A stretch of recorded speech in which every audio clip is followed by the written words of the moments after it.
Good afternoon, everyone. Welcome to the November 17th, 2021 meeting of the Murfreesboro Planning Commission. We'll call the meeting to order.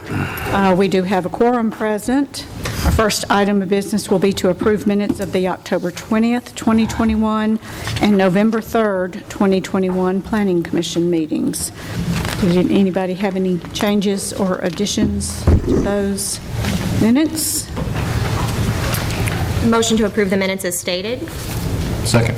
Motion and a second. All in favor, please state aye. Aye. Any opposed? All right, then we have our consent agenda, which you all have a copy of on the complete agenda.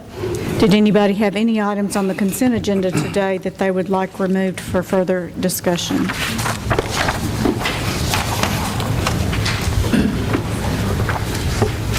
If not, we're ready for a motion. Move for approval. Second. Motion and a second on the consent agenda. All in favor, please state aye. Aye. Any opposed? All right, our next item of business will be to continue the public hearings that we had at our November 3rd, 2021 Planning Commission meeting. So, 5 public hearings that we opened and then had motions to just continue today. So those items, we will go through each one of those. We will reopen the public hearings and then go from there. We'll ask for comments and questions. At this point, we will not have full presentations on each of these items again, unless anybody asks or would like to have that or needs more information. We certainly are available for ask any questions or bring the staff back up. And of course, we'll be asking for input from the public for anyone that was not able to speak on November 3rd. So first, continued public hearing will be our item A, which is an annexation petition and plan of services for approximately 19 acres located along Florence Road. Sharon Annette, Cynthia Williams, Deborah Cohen were the applicants.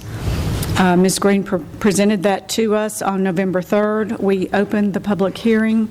Do we have to have a motion to reopen it, or can we just state that we're reopening? I want to reopen it. I have some questions I was unable to.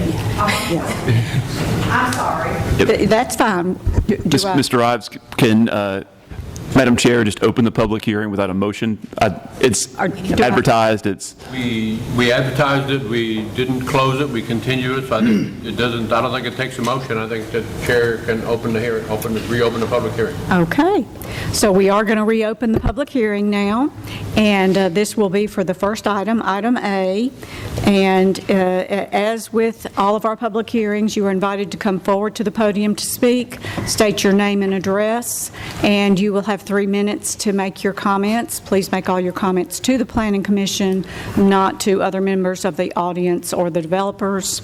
And any questions you have, we'll make note of your questions and try to answer all those at the conclusion of each public hearing. So with that, we will reopen the public hearing for item A, which was the annexation petition and plan of services for the 19 acres along Florence Road.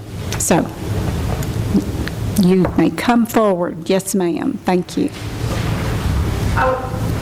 I was unable to attend the first meeting due to being in surgery that day, so I just have a few questions. Yes, just state your name and address. My name is Judy Teeter. My address is 5131 Jericho Court.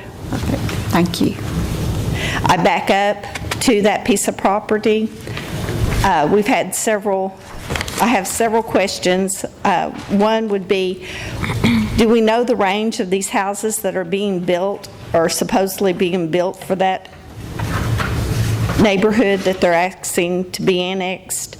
Exactly where will the roads go, and how will that affect our property, because there is a road that's right there before you get to Jericho.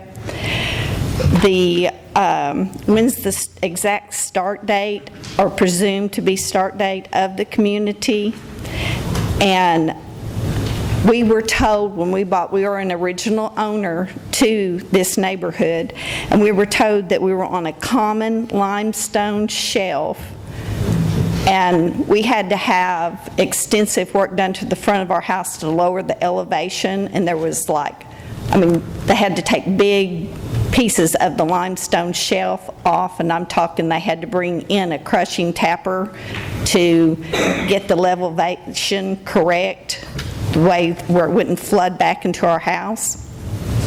So we'd like to know if there's any damage caused from being on this limestone shelf, because I'm sure they're going to have to tap just like they are across the street on Florence Road. It runs 8 hours a day, every day for the last several weeks.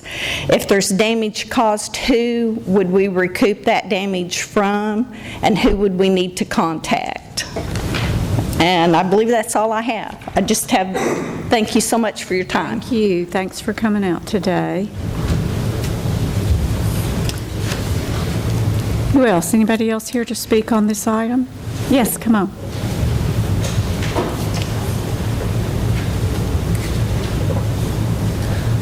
Good morning. My name is Rochelle. We are Rochelle and Rochelle Cartwright. We currently reside at 5143 Jericho Court. We are not the original owners, but we are the second owners of this property. And based on where the proposed construction is happening, it appears that the the commercial part of it is going to be adjacent to our home. We live at the very end of the cul-de-sac. I work from home on a daily basis, Monday through Friday. As the previous resident just indicated, this tapping and explosions that has been happening across the street from Florence actually causes our homes to vibrate and shake.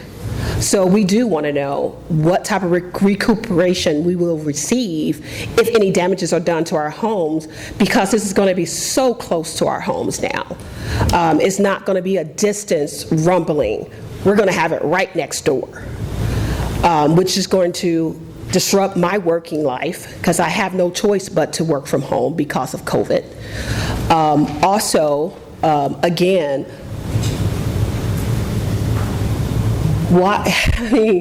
Again, how will we be notified of when this is all going to start? When this is going to start, how long this is going to take, and also about, can we get a clear explanation of what do you propose for this right-of-way? Right-of-way to be annexed. It goes right through our yard. It goes right through our backyard. Thank you. I'm sorry, again, your address is what again? 5143 Jericho Court. Thank you. Thank you so much.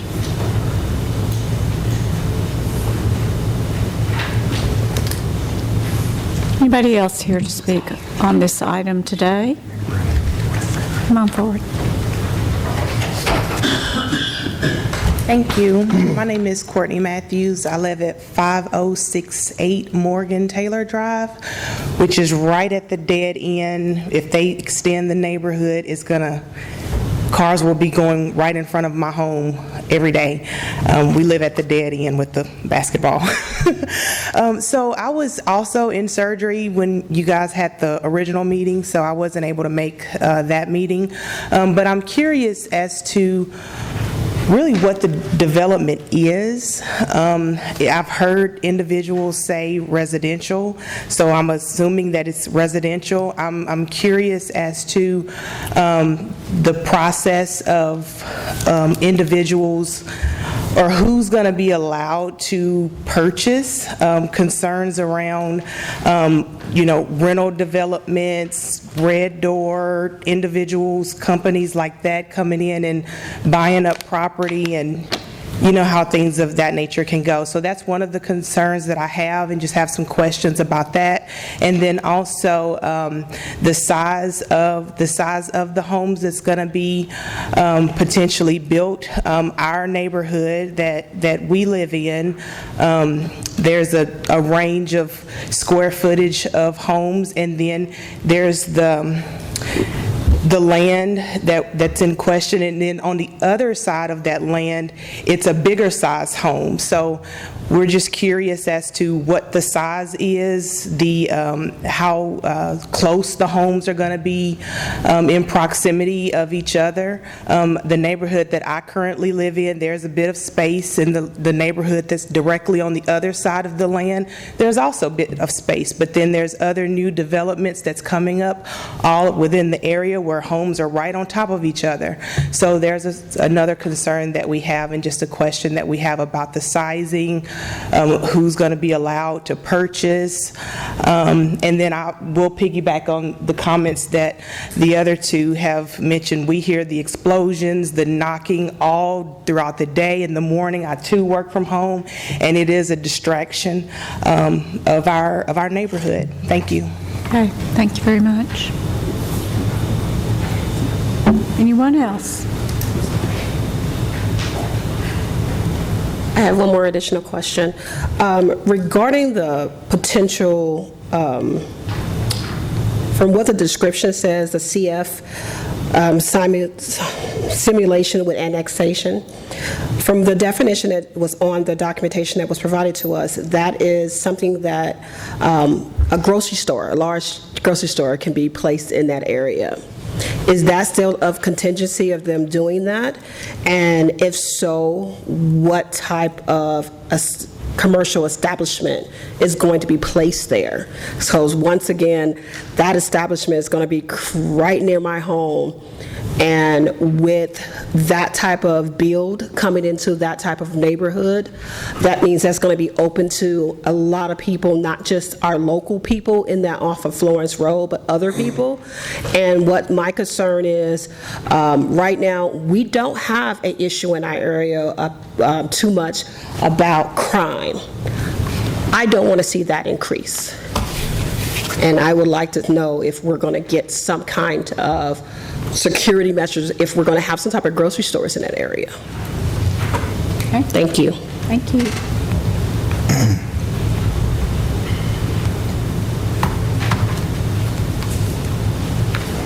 Okay, anybody else that would like to speak on this item? And currently, we are talking about the annexation of the property on Florence Road.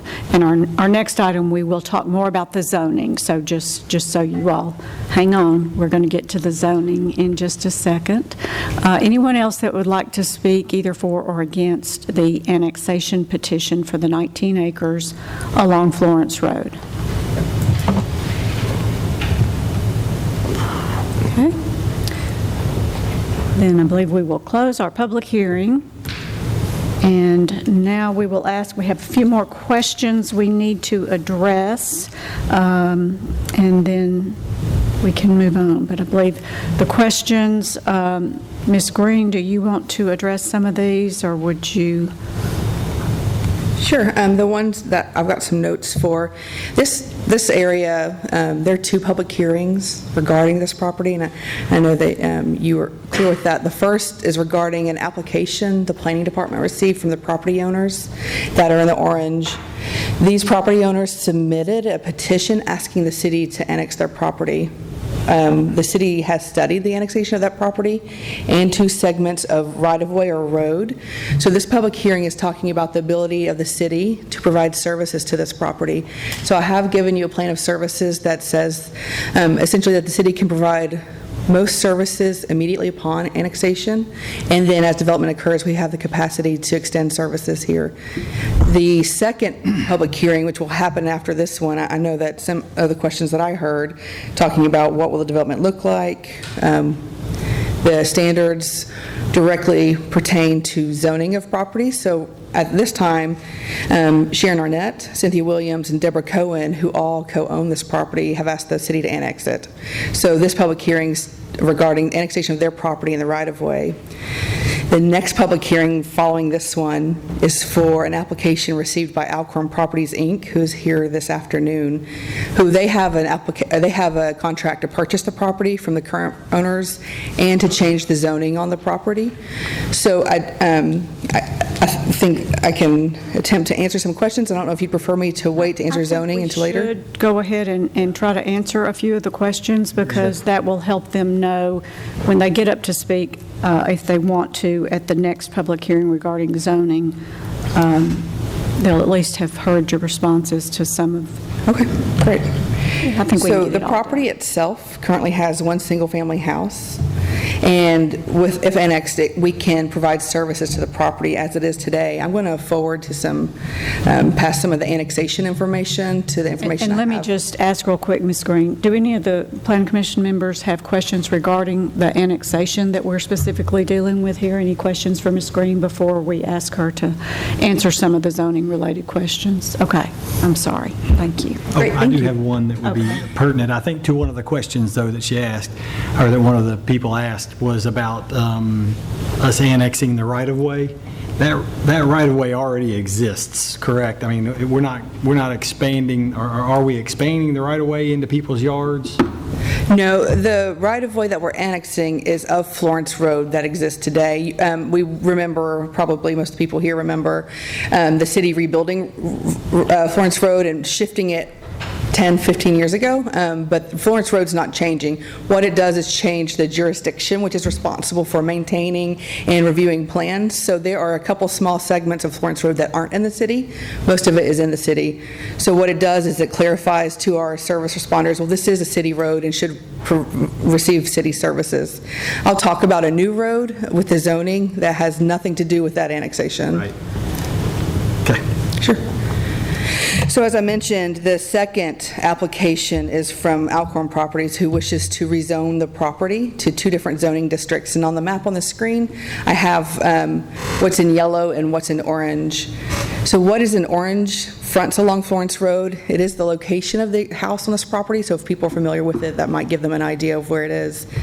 The property is proposed to be zoned Commercial Fringe District, that's CF, and that's about 2.1 acres of the property.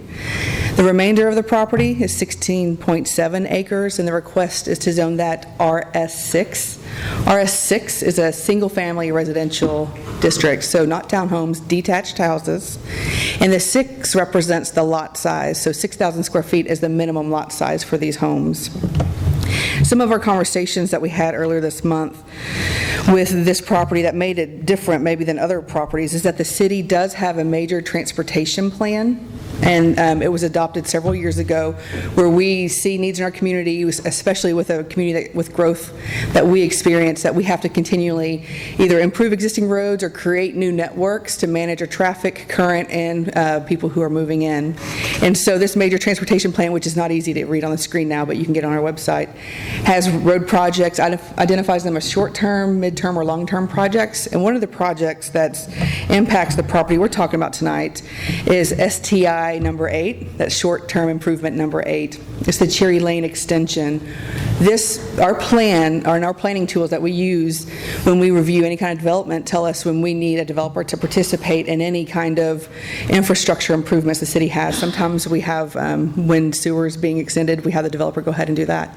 In this case, there's a 5-lane road that is proposed to be built through this property. And let me go to the map here.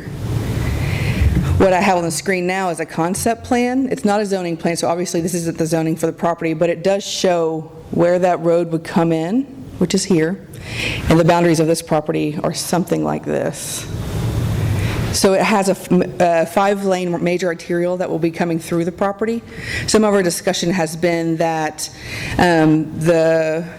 that RS6, staff's recommendation is that RS6 is an appropriate zoning because it allows a design that works with that 5-lane going through there. At this time, the developer, Alcorn Properties, has committed to donating the right-of-way, so giving us all the right-of-way we need that's within their property and building a portion of that right-of-way. And so the road that will be coming is a road that is a part of our overall planning tools that we've been using for years, called our major transportation plan. So speaking to what is proposed here, I think it's important to understand, and we talked a little bit about the zoning for the properties. On the north and south of these properties, most of them are zoned RS10, which is single-family residential district, 10,000 square foot lot size. And then the areas that are not gray are in the unincorporated area of Rutherford County. Across Florence Road, you can see there's some different zoning categories. There's RSA Type 2, and that's townhomes. There's CF. There's also RS6 across the street. And then there's a PRD, which is a plain residential district. Most of that property is not developed. However, the zoning entitlement is there so that it will develop in the future. And the road that comes through will extend through those properties all the way to the interstate. And so it was staff's suggestion that because there's this CF on this side of Florence Road, a portion of the property on theirs be zoned CF as well. And due to the size of that property, and there are lists of uses that are permitted within the CF district, but due to the size of that, there can be about 2 out parcels created from that. And those out parcels are not large enough to host a large user like a grocery store, simply based on size restrictions. So the use grocery store is allowed, but because they're only an acre a piece, you would see, or somewhere around an acre, you would see a smaller use. But the chart that we have in our zoning ordinance with the uses permitted would outline the uses there. And so you would not on this property have enough room to do one of those large uses. You could do a smaller commercial use, though. Across the street, across Florence Road, then there's enough property mass there that you probably could have a larger development, but not on this property. You know, construction is a part of the reality in Murfreesboro, in Rutherford County, Middle Tennessee, but especially here. And construction does, and I think the right word was used, it is, I think, irritating to us to hear or see or have the impacts like when there's traffic or road construction. It is an inconvenience. And I certainly believe that they probably can hear construction in their houses, especially considering the type of ground we have here. We do have a lot of rock in Murfreesboro. The city itself does have limits on the hours of construction. In the summer, I believe they start at 6 a.m., and in the winter it's a little later, and if I've got those times wrong, somebody can correct me, but 6 or 8 a.m. construction can begin. And I can tell you, I've been here for a long time, we get calls, and there are people on the property waiting for the clock to hit 6 a.m., and the neighbors are surprised sometimes that there are people ready to start construction, and I think there will be noise associated with that. And sometimes we have questions about if there's a need to blast property damage to their properties. That's probably what I think maybe some of the owners are referencing. The state of Tennessee regulates permits for blasting.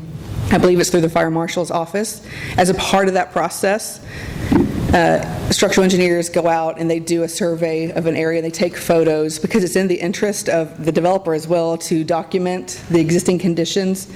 Sometimes we don't become aware of cracks in our foundation or other things that were there before until after something's changed.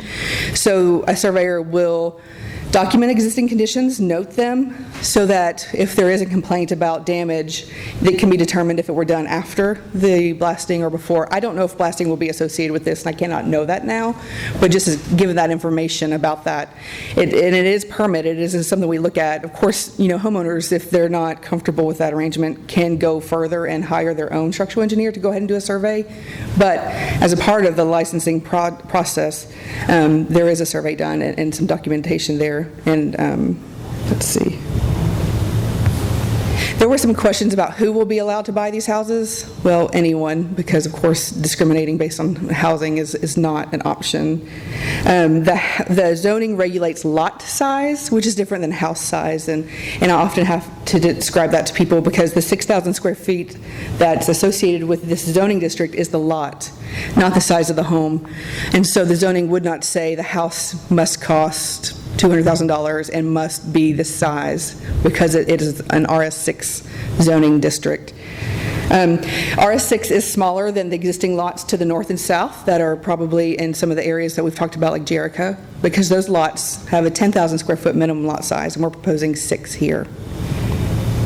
Done a lot of talking.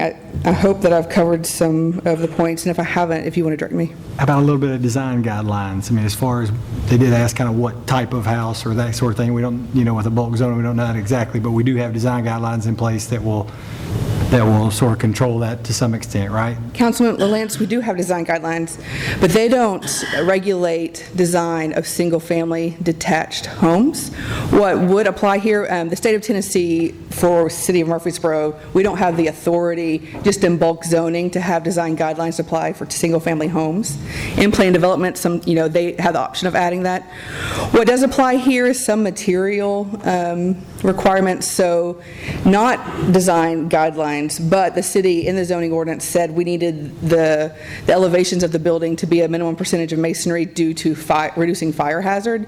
So the buildings will be brick or hardy mostly, and I believe the percentage, 25% can be another material, but 75% brick or hardy on the elevations.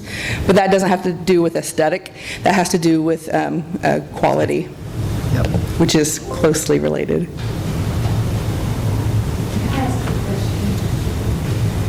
Next public hearing. Yeah, we're going to have another public hearing, and you can get up and talk again at that time, one more time. Does anybody else have any questions that Ms. Green can answer for us? I think it might be appropriate for the developer at the next public hearing to address when he thinks this project would start, and then also the length of the project, which he may or may not be able to answer at this point in time. But those were two questions that weren't addressed, but probably need to be addressed by the developer. Yeah. So in regards to the annexation of the property then, Plan Commission, you have enough information to base a decision and make a motion regarding the annexation petition and plan of services? If not, still open for questions. I'll make a motion, we approve the annexation.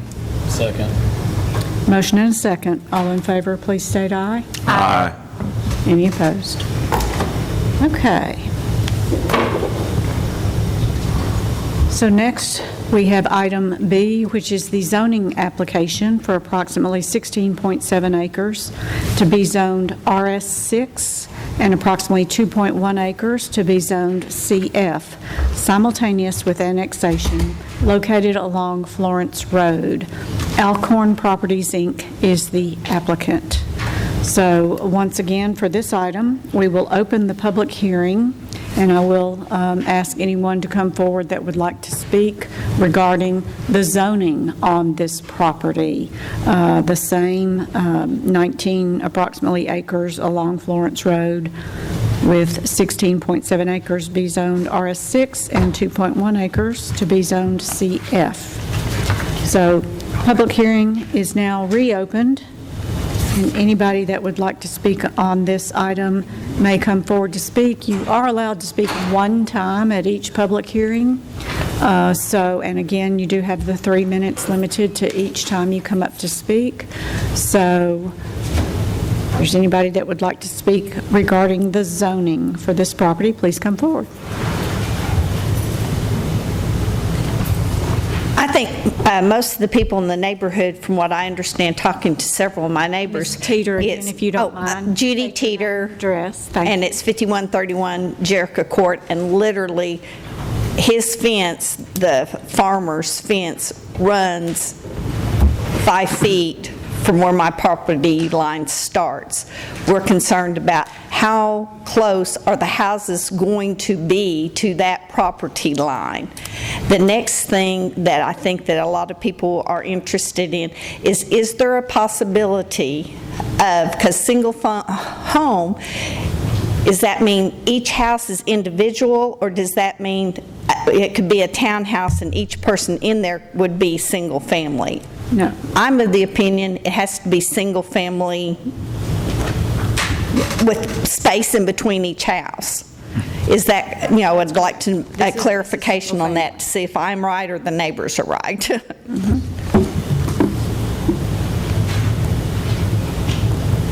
Thank you. Anybody else want to come up and speak regarding the zoning for the property? Yes, hi. Me personally, I don't have any children. My children. Go are ahead grown. again, I'm sorry. Name and address. If I'm you sorry. said that- My name is Rochelle Cartwright. Address again is 5143 Jericho Court. And when we first moved in the area, we actually bought the house because we were looking for our children to go to Blackman High School and middle school. Shortly after that, we were rezoned for a school in Smyrna. So my question is, are we planning on doing additional zoning since we're going to have a lot more families moving in the area? And how will that affect our children? That's all I have. Thank you.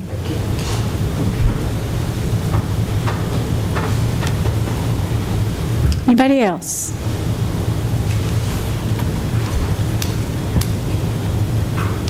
Okay. We will close the public hearing. And just a couple more questions to address here. How close the houses are going to be to the property line, and then school rezonings. Sure. These are single-family detached houses. Detached is physically detached from your neighbor. So there would be a lot around the home. A single-family attached is a townhome where you're physically attached to your neighbor. So the RS6 is single-family detached. So it would be, like I said, just like those homes, but on smaller lots. The setbacks for the homes would require that the homes be a minimum of 20 feet from the rear property line. So depending on the design of the subdivision, they do have a 5-foot side and a 20-foot rear setback. Something a bit unusual about this property is the fact that the city is entering into contract for the construction of that road. And as a part of that contract, we were able to, or we will be able, it hasn't been, I think, reviewed or approved by city council yet, and it will be their decision, but to further regulate the property so that there will not be 50 to 60 driveways directly on this new road we're building, which is a very significant concern for staff. We don't want to build a new arterial to move traffic and then in a very small distance put a bunch of driveways. So the design will be an alley-loaded design, which helps with a lot of your small lot front yard problems. Sometimes we have those same problems downtown where the lot is either taken up with utilities or driveways, and there's no place for mailboxes, and there's no place to on-street parking. Well, if you have alley-loaded homes, which these will be, then the fronts don't need those driveways, and it really frees up that design for them to have the street trees in the front and the sidewalks and really have a presence to the front, but with a utility area in the back. So the setbacks would be 20 feet from the rear. This is a preliminary design of the layout. We know some fixed matters like the road, the way the road comes in has to meet certain geometry considering the speed of the road and the layout, and so we know we're pretty certain where that is, and then the lots go from there. So I believe Jericho is to the north. Jericho is on, this is Jericho Court. So the way this plan shows is that there's even more than 20 feet between those lots because there's some open space and detention. The lots to the south, though, do back up, and so that setback of 20 feet would be what applies there. School zoning is always important. It's important to my family, and it's important to most people in Rutherford County because we have one of the best school systems in the state, and I would argue beyond the state of Tennessee. There are two systems, the city's school system and the county. And of course, when we do annexation, we reach out to both schools and see if it's within their ability to service. And they believe that this zoning and annexation is within both the city and the county's ability to serve the students. Right now, middle and high school, I sometimes think that I hear more concern about rezonings for them than I do city schools. I don't hear that as often as an issue. The Rutherford County school system right now is rezoning properties, and they have to have that ability to do it with or without development based on the population and where it goes. We have some excellent schools that are highly valued that people, of course, want to go into. And so there is certainly no guarantee from the county's part that the schools will not be rezoned in the future, and that's the ability that they have to manage their school system, which is huge and complicated.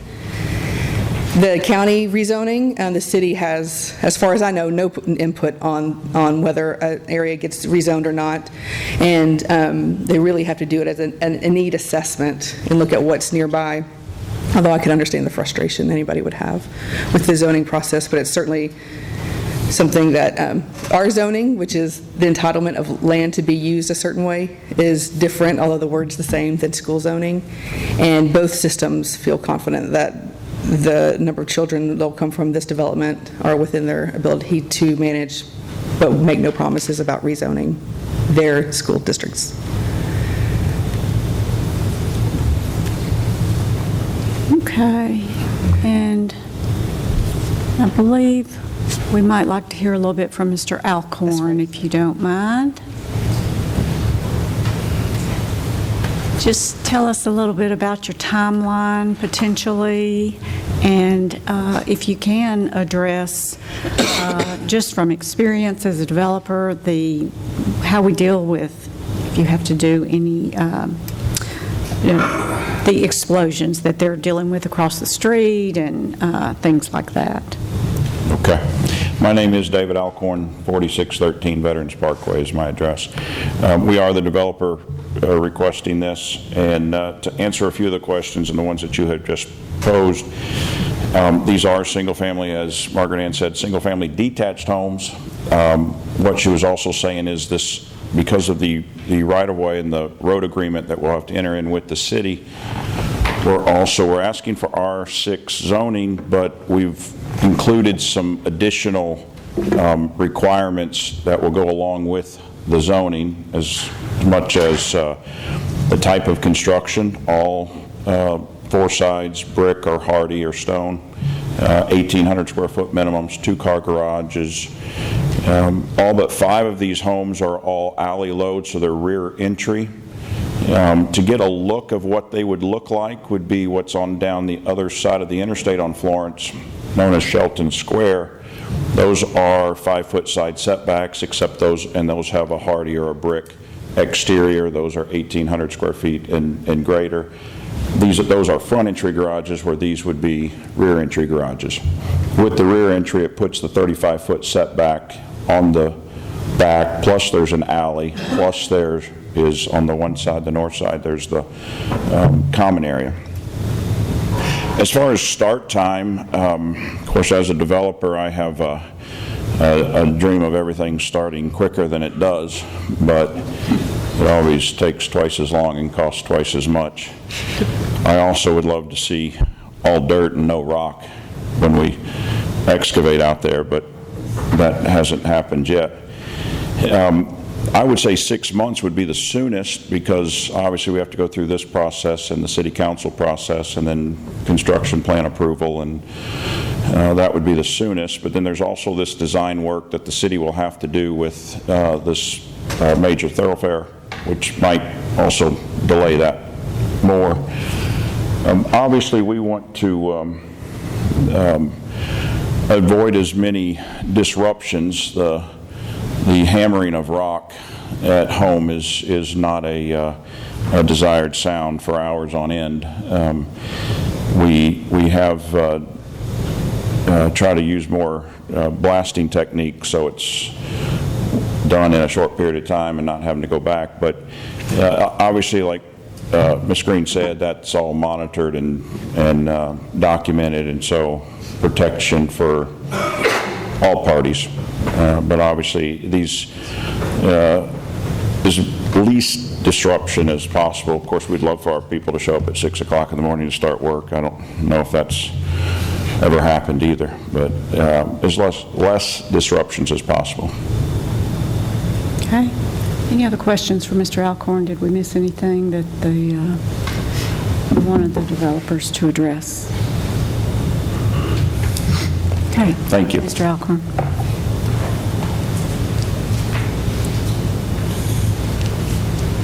Any other questions, comments?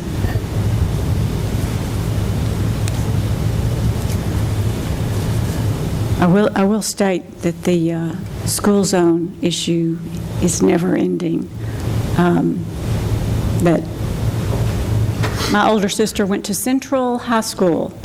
Every child in Rutherford County went to Central High School. And then I come along a few years later, and I'm the first class to go to Riverdale High School. You either went to Riverdale or Oakland. Oh my gosh, it was the biggest uproar in the town you can imagine. I actually started out at Oakland, and 3 weeks into the school year, the county decides they didn't draw the lines right, and they're going to redraw them, and now I'm going to Riverdale. So my mother was down complaining. I was so embarrassed. I mean, this goes on forever. But if we're a part of a growing community, then the changing school zones is a part of that. And like Ms. Green said, we are very blessed to have such a great school system. And as upset as I was about getting transferred to Riverdale High School, I think it's the best thing that ever happened to me. There's so many good things that come out of it, so may not be exactly what you planned, but I think it always turns out to be something good in the long run. So, Can I get just some quick clarification on the zoning piece of this? The map that shows the CF and the RS6, then there's the kind of still this white chunk, the little L-shaped piece that backs up to Jerica Court, the cul-de-sac at Jerica. Yeah, the L-shaped piece. Yes. Can you clarify what that is? Those are 2 lots that are in the unincorporated area of Rutherford County and likely zoned RM in the county, but not a part of the city. And not a part of this development at all? Not a part of this application. So nothing's going, as far as what we're doing today, nothing's going right there. Not in the city of Murfreesboro. I'm unaware of anything in the county. Related to what we're doing today, yeah. Right, yeah.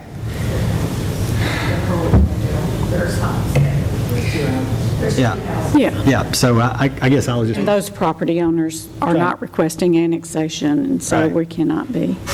No, it's not. Just clarification. Thought I had a better map, but I don't. And then could you also, do you have in this package right here the kind of, or can you give us maybe just a quick little summary of the difference between commercial fringe and commercial highway? Because I think it's important that we may point out that the CF zoning is much less intrusive, if you want to, as far as what the allowable uses are. Sure.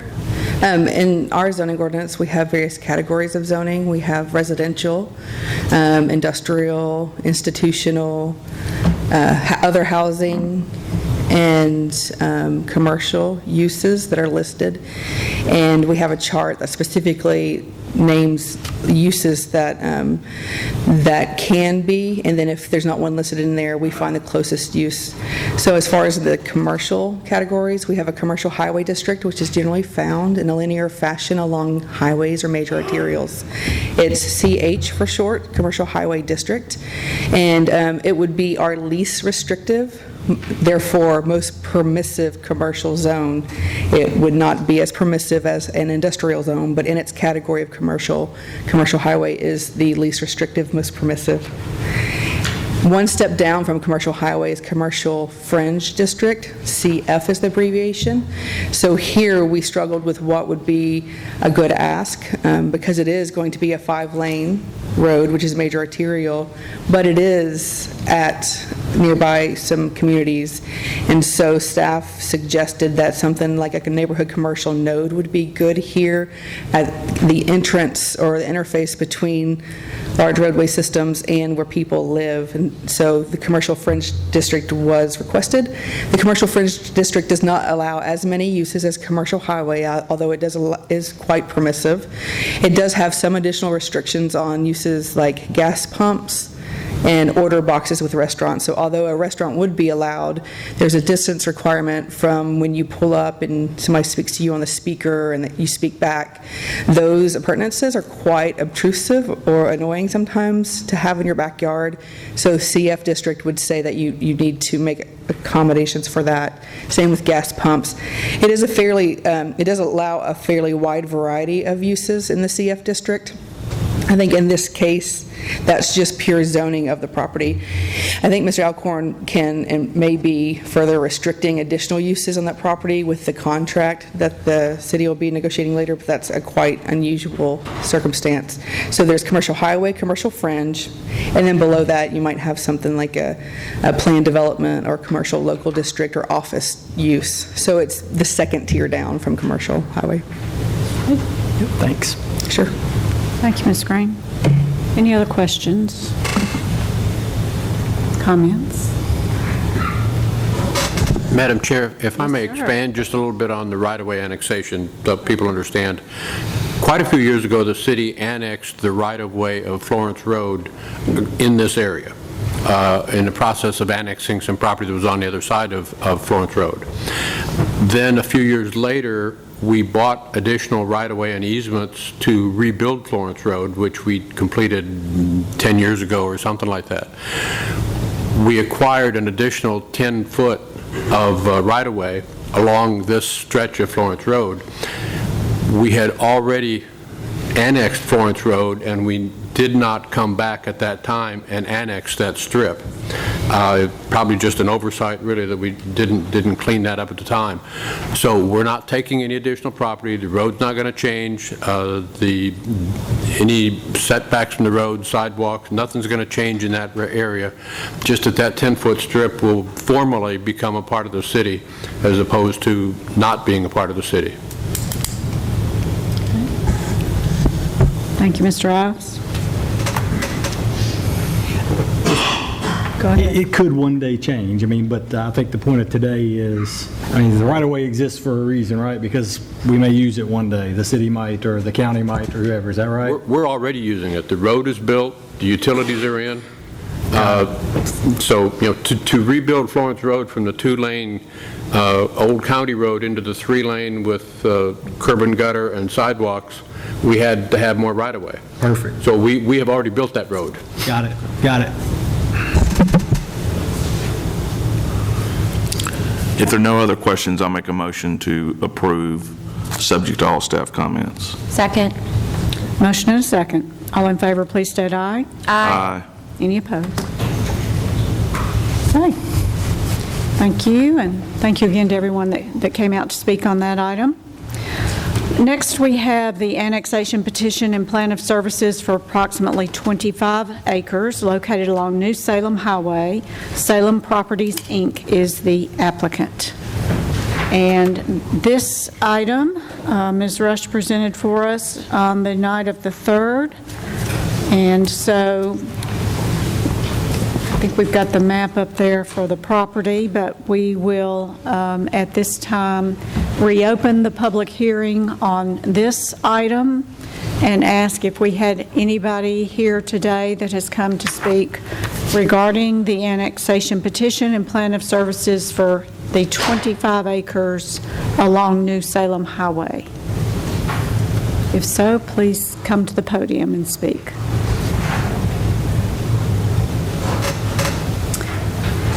And don't see anyone, so we will close the public hearing. Did anybody on the Planning Commission have any further questions or comments regarding this item? There are none. I'll make a motion that we approve, subject to all staff comments. Second. Motion and a second. All in favor, please state aye. Aye. Any opposed? Okay. Our next item was the zoning application for approximately 2.8 acres located along New Salem Highway to be zoned CH, Commercial Highway, simultaneous with annexation, and approximately 22.2 acres to be zoned RS8, simultaneous with annexation. Salem Properties, Inc. is the applicant. And again, we will reopen the public hearing on this item and ask if there was anybody here today that would like to speak regarding this zoning application.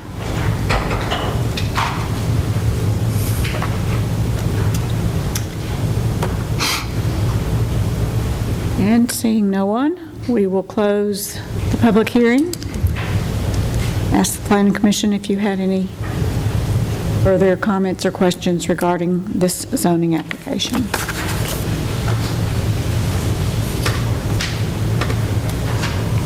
If there are none, I'll make a motion that we approve, subject to all staff comments. Second. Motion and a second. All in favor, please state aye. Aye. Any opposed? Okay. Next, we have the zoning application for approximately 82.5 acres located along Veals Road to be rezoned from RS6, RS10, and RS12 to PRD, it's the Greystone PRD, and approximately 123 acres located along Veals Road and Double Springs Road to be zoned PRD simultaneous with annexation. Meritage Homes is the applicant. Again, we will reopen the public hearing on this item and ask anybody to come forward that would like to speak regarding this zoning application.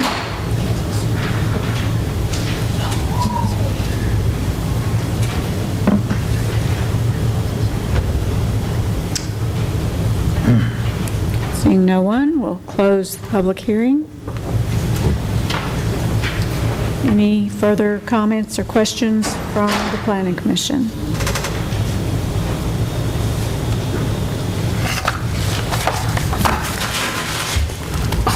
If there are none, I'll make a motion we approve, subject to staff comments. Second. Motion and a second. All in favor, please state aye. Aye. Any opposed? I'm going to abstain just because I missed it. One abstention. Next, we have a public hearing that was originally scheduled for this meeting. This is not a continuation. It is the public hearing regarding revisions to the Murfreesboro Street Design Specifications. The City of Murfreesboro Public Infrastructure Department is the applicant, and Ms. Michelle Emerson is going to present this for us today. Welcome. Good afternoon. I am here to ask for some changes to the street specs. The street specs were originally adopted July 22nd of 2009. Since that time, there's been some changes in some ADA requirements, city department name changes, an adoption of the new major transportation plan, some changes to TDOT standards, and a new edition of the policy of geometric design of highways and streets. I'm going to request the adoption today with an effective date of January 1st. I believe y'all were all emailed a list of the detailed changes that were made. They're mostly cleanups, like I said, because of changes in these things. So, if there's any other questions, I'll be available before or after the public hearing. And Madam Chair, just as one clarification, the agenda states public hearing and recommendation to City Council. This is not actually a recommendation to City Council. The street specifications are an element of the subdivision regulations, and the Planning Commission has authority to adopt those documents. They fall within the purview of the Planning Commission. So your approval today will be the adoption of the document, and like Ms. Emerson mentioned, she's requesting a January 1st, 2022 effective date as a part of your motion because she's already put January 1st, 2022 on the document, and I don't think she wants to have to go back and change that on all the pages. Okay, so we will open the public hearing on this item and ask if we have anyone here today that wanted to speak regarding any of these changes on the street design specifications.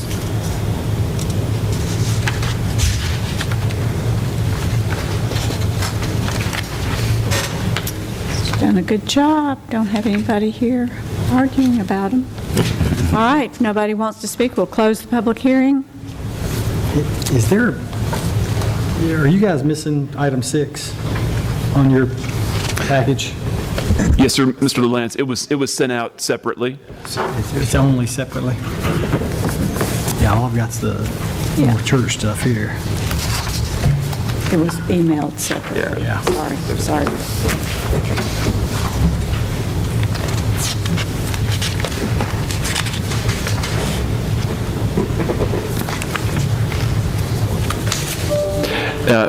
I emailed the entire document to you, which includes Ms. Emerson's memo with the list of all the changes itemized and the complete edited document.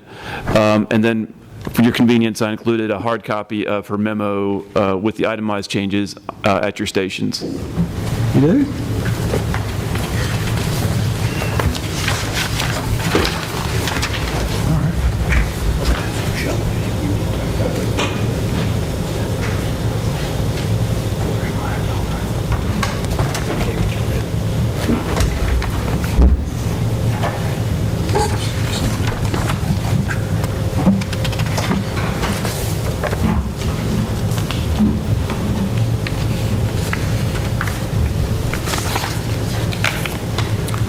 The only question I have, and I'm sure this question is premature, these revisions don't include anything to do with I'll call them speed bumps that we were discussing a couple of months ago, and that project, I guess, is still ongoing.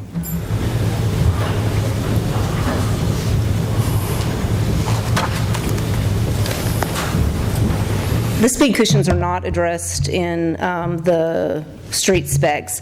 Traffic calming is addressed in the subdivision regulations and in the design guidelines. So traffic calming is not addressed in the street specs. Thank you.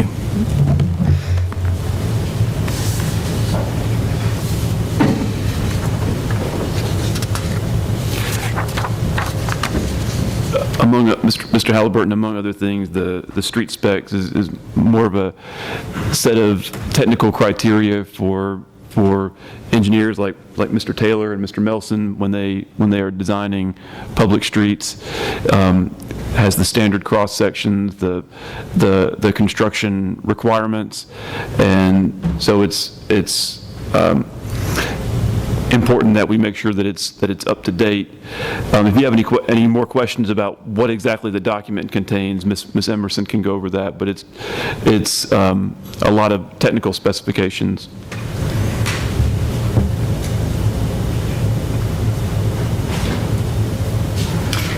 I apologize. I thought your email came out. I saw it on my phone. It looked like just the typical, hey, this is the agenda for the meeting. And so I thought it would be in my package, and I didn't recognize that it went straight from 5 to 7. Reviewing my package, reviewing what's on my computer. So I just missed it. I apologize.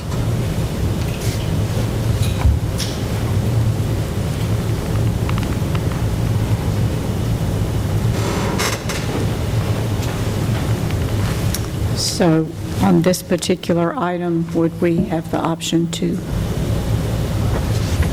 you want to defer the vote?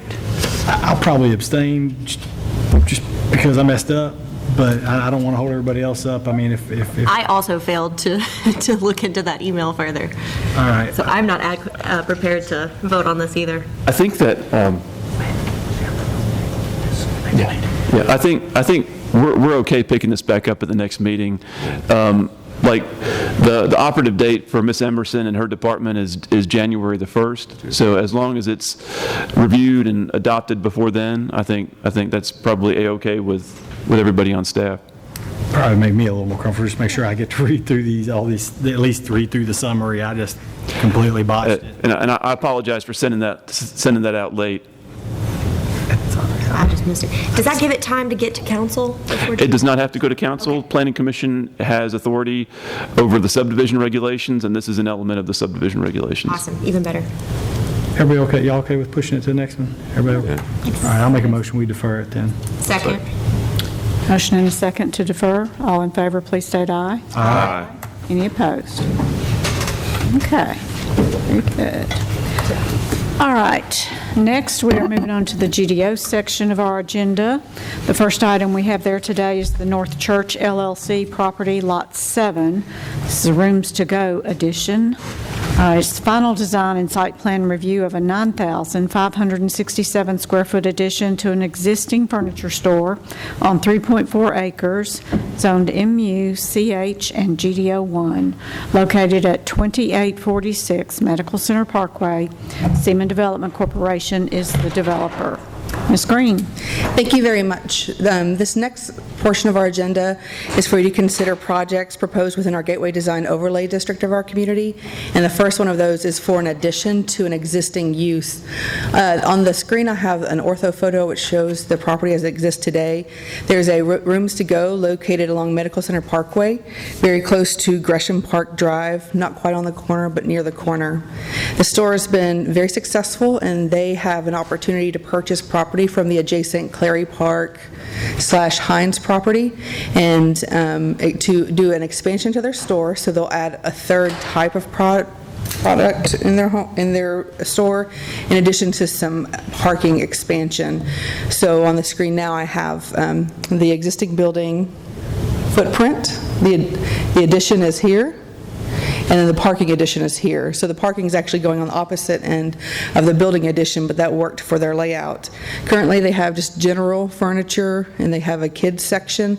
This would be a third new branded section, which would be outdoor furniture, and the outdoor furniture would have a separate entrance here. You did consider this item for initial design review last month, and I believe it was well received because it is compatible with the existing building, and it's basically an extension of the existing building, and same materials, design, and quality. The entrance is a little bit different, and that was discussed at the last meeting, but I think we were all comfortable with the entrance. The plans are in relatively good order. Staff would suggest that you do make any approvals today, subject to all staff comments. We'll get those comments addressed prior to permitting. Otherwise, the plans are in good order, and Mr. Taylor is here for any questions you may have about the project.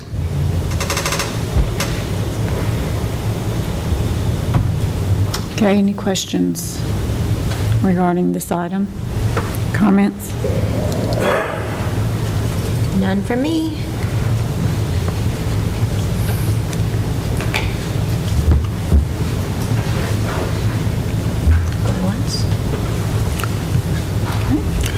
I'll move for approval, subject to all staff comments. Second.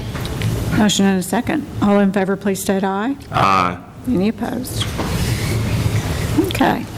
Item B is North Church LLC, Lot 11, final design and site plan review of a 23,610 square foot multi-tenant building on 1.5 acres, zoned CH and GDO1, located along Conference Center Boulevard and Avenue Way. Robert and Marie Parks are the developers. Thank you. The second item under the gateway portion of our agenda is for you to consider final design review and site plan approval for a property located on the corner of Avenue Way and Conference Center Boulevard. You can see it on the ortho photo I have on the screen. The property is currently undeveloped with a portion of a shared access drive existing along the northwestern boundary. This is identified as Lot 11 in the North Church LLC subdivision. This is across the street is a multifamily residential development, and that's across Avenue Way. Across Conference Center Boulevard are various hotels, and to the north are multi-tenant and commercial uses. This building was discussed at initial design review during our last meeting, and I think there were quite some questions about maybe not so much the layout, but the layout is here on the screen. You may recall we talked about the fact that there's an entrance facing Avenue Way that wasn't designed as an entrance. They wanted it to be a discrete door for the office part of the building. And the office part of this building is this section, and that's actually the taller segment of the building, the 3-story. Here you can see the 1-story portion of the building, which is proposed to be a health club. And of course, there were discussions about the differences in the 3-story physically attached to a 1-story building, and you really wanted to understand how that looks. I think Planning Commission was noting that some things might be a bit unusual, and so you received in your packet some flat elevations here, and then you specifically asked for the architect to prepare perspective renderings that show what the building might look like in a 3D model. And so they did provide us something, and I'll scroll to those sheets in just a moment. And I think there was even a suggestion to add the landscaping to show what it might see like in the real world, so that maybe you could better understand the language of the building. So here is the corner, right on the corner of Avenue and Conference Center. You can see the 3-story and the 1-story building. And I don't want to take maybe the time from the architect, who's, I'm sure, spent a lot of time doing this, but just walk you through it a little bit here to see the building and see if maybe this helps answer some of those questions you may have had.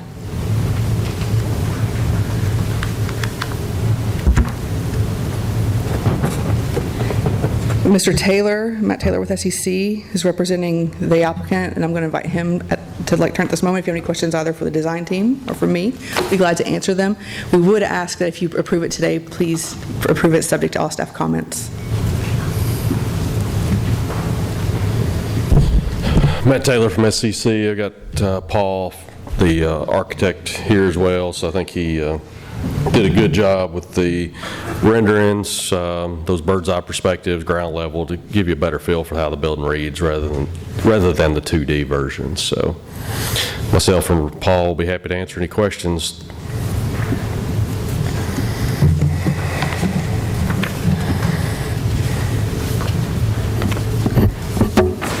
Mr. Taylor, is this the actual landscape plan or just some landscaping drawn in to give us an idea?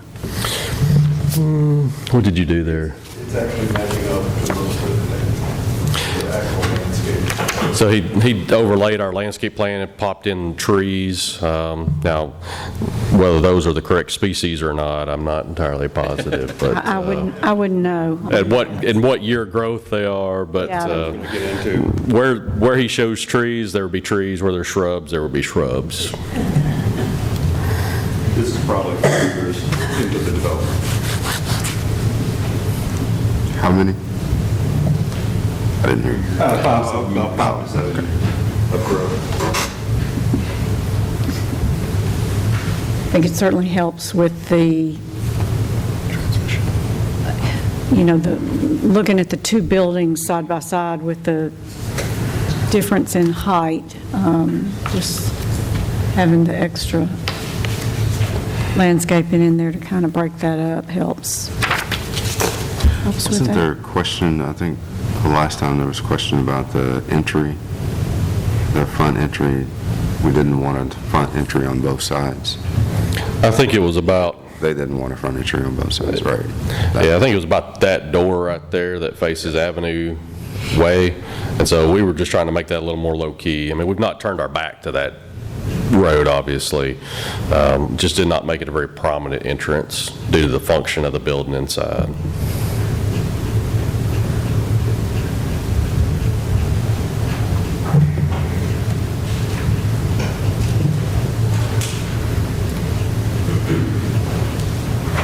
I'll just ask just to make sure. I think we had some comments about it. I mean, does it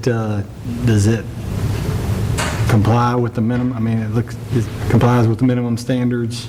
Yes, sir. Gateway stuff? All right.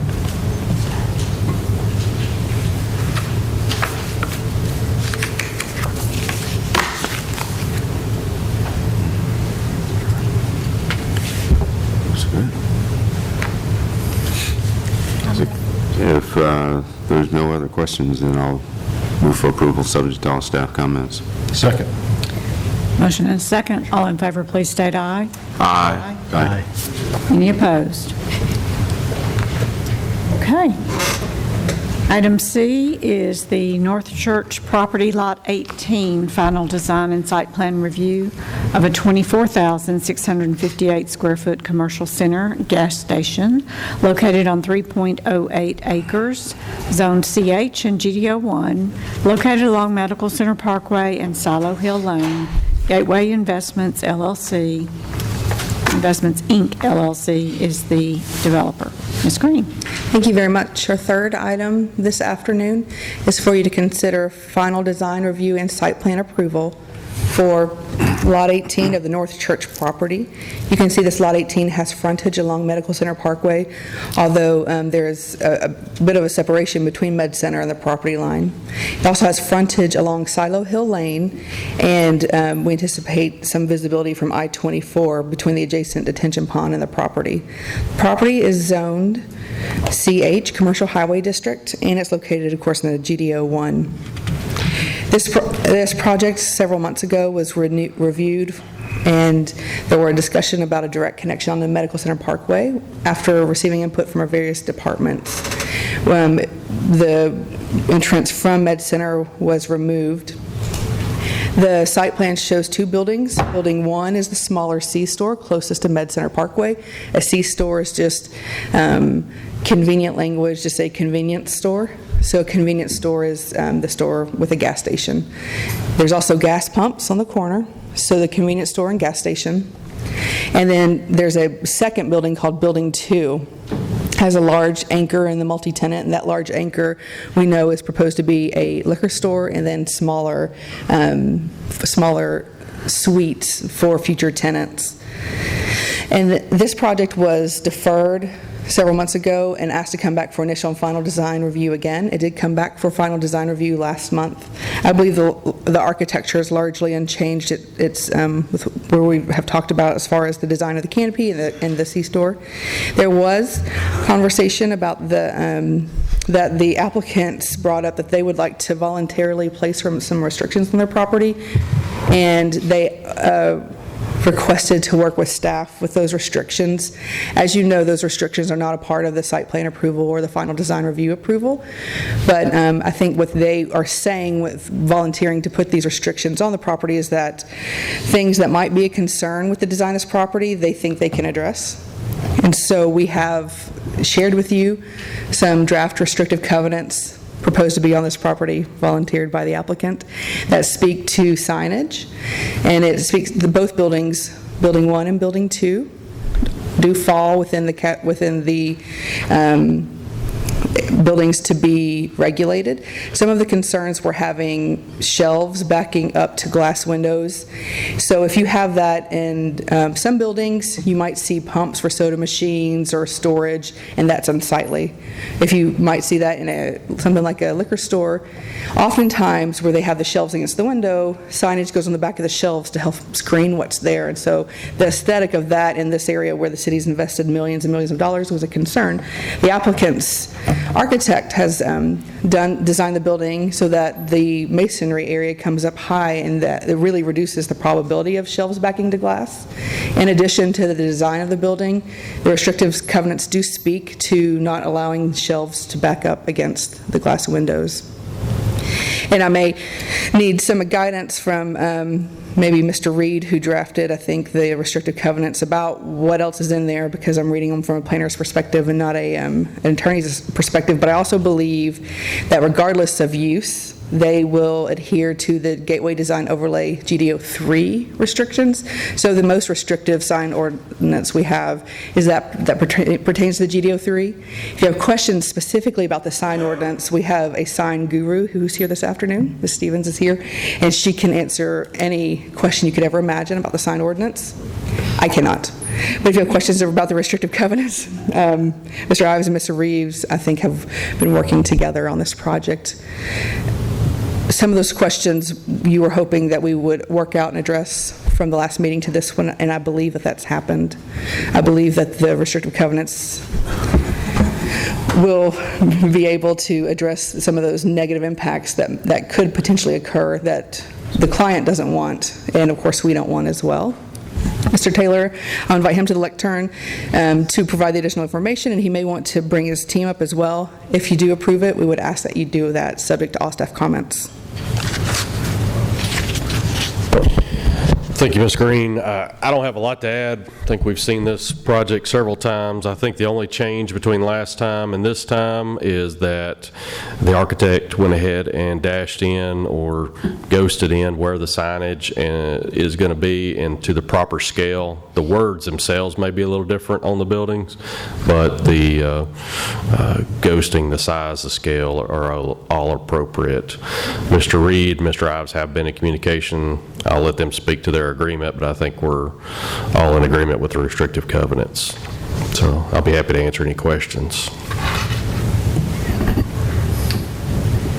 Questions for Mr. Taylor? I see that. I don't have a question for Matt, but I do have one for Jeff.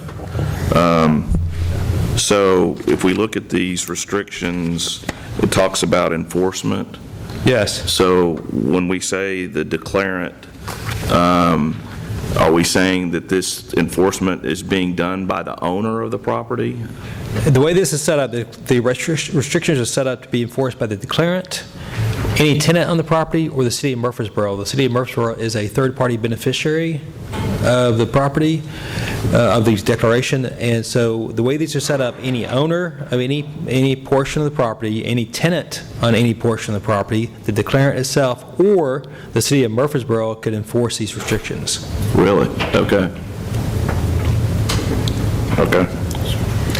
A couple of changes we made since the first draft was presented at the last meeting was we did add, initially we said there's no window advertising in liquor and wine stores.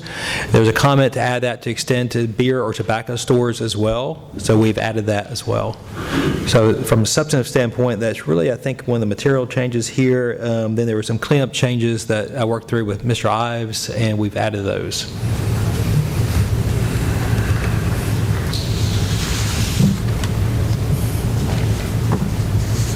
Are beer and tobacco stores allowed on this property? I thought that was an excluded use. I believe it is an excluded use. However, there was some discussion. The liquor stores now do sell beer and can sell tobacco too now. So we just broadened it to cover anything that might happen. It's probably belts and suspenders, but just to make sure it's covered, we added it to be covered.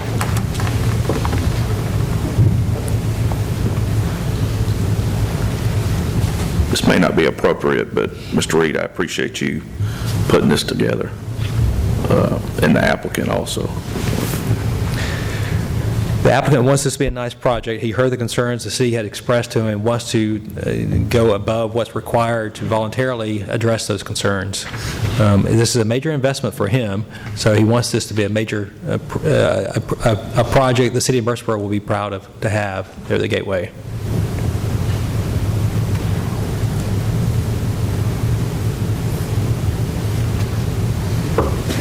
Thank you, Mr. Reed. If there's not any more. I'd just like to make a comment. I never, the reason why I made that comment was I don't really ever had a problem with the design. I had issues with signage and the way it would look, as this is a marquee spot for the city of Murfreesboro, and the last thing I wanted it to happen is degrade that look as you come into town. So I really do appreciate the effort that was gone into making this happen. With that, I'll make a motion that we approve, subject to all staff comments. Second.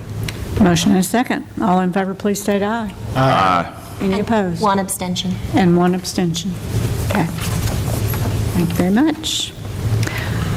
All right, next we have the Redstone Federal Credit Union initial design review of a parking lot addition to an existing financial institution on 2.4 acres, zoned MU, CH, and GD01, located at 2404 Medical Center Parkway.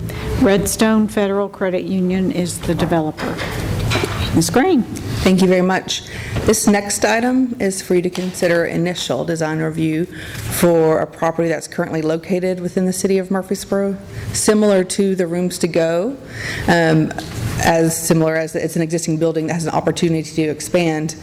The Redstone Federal Credit Union exists in our building, and I think it's quite an interesting building and one that most of us really ask people to look at as a neat idea for a financial institution. They are adjacent to the Clary Park/Hines property and have an opportunity to purchase some additional property from that group. They, unlike Rooms to Go, are not doing a building expansion. They're proposing strictly a parking lot expansion. So on the screen I have the site plan that shows the existing building, existing site. The parking lot expansion is here. And so they do currently meet our parking standards, but have found that in success, sometimes there comes a desire to have more parking available to their clients, and so I believe that's a driving factor in the addition of this property. So this is just a parking lot expansion. There's no building for you to review.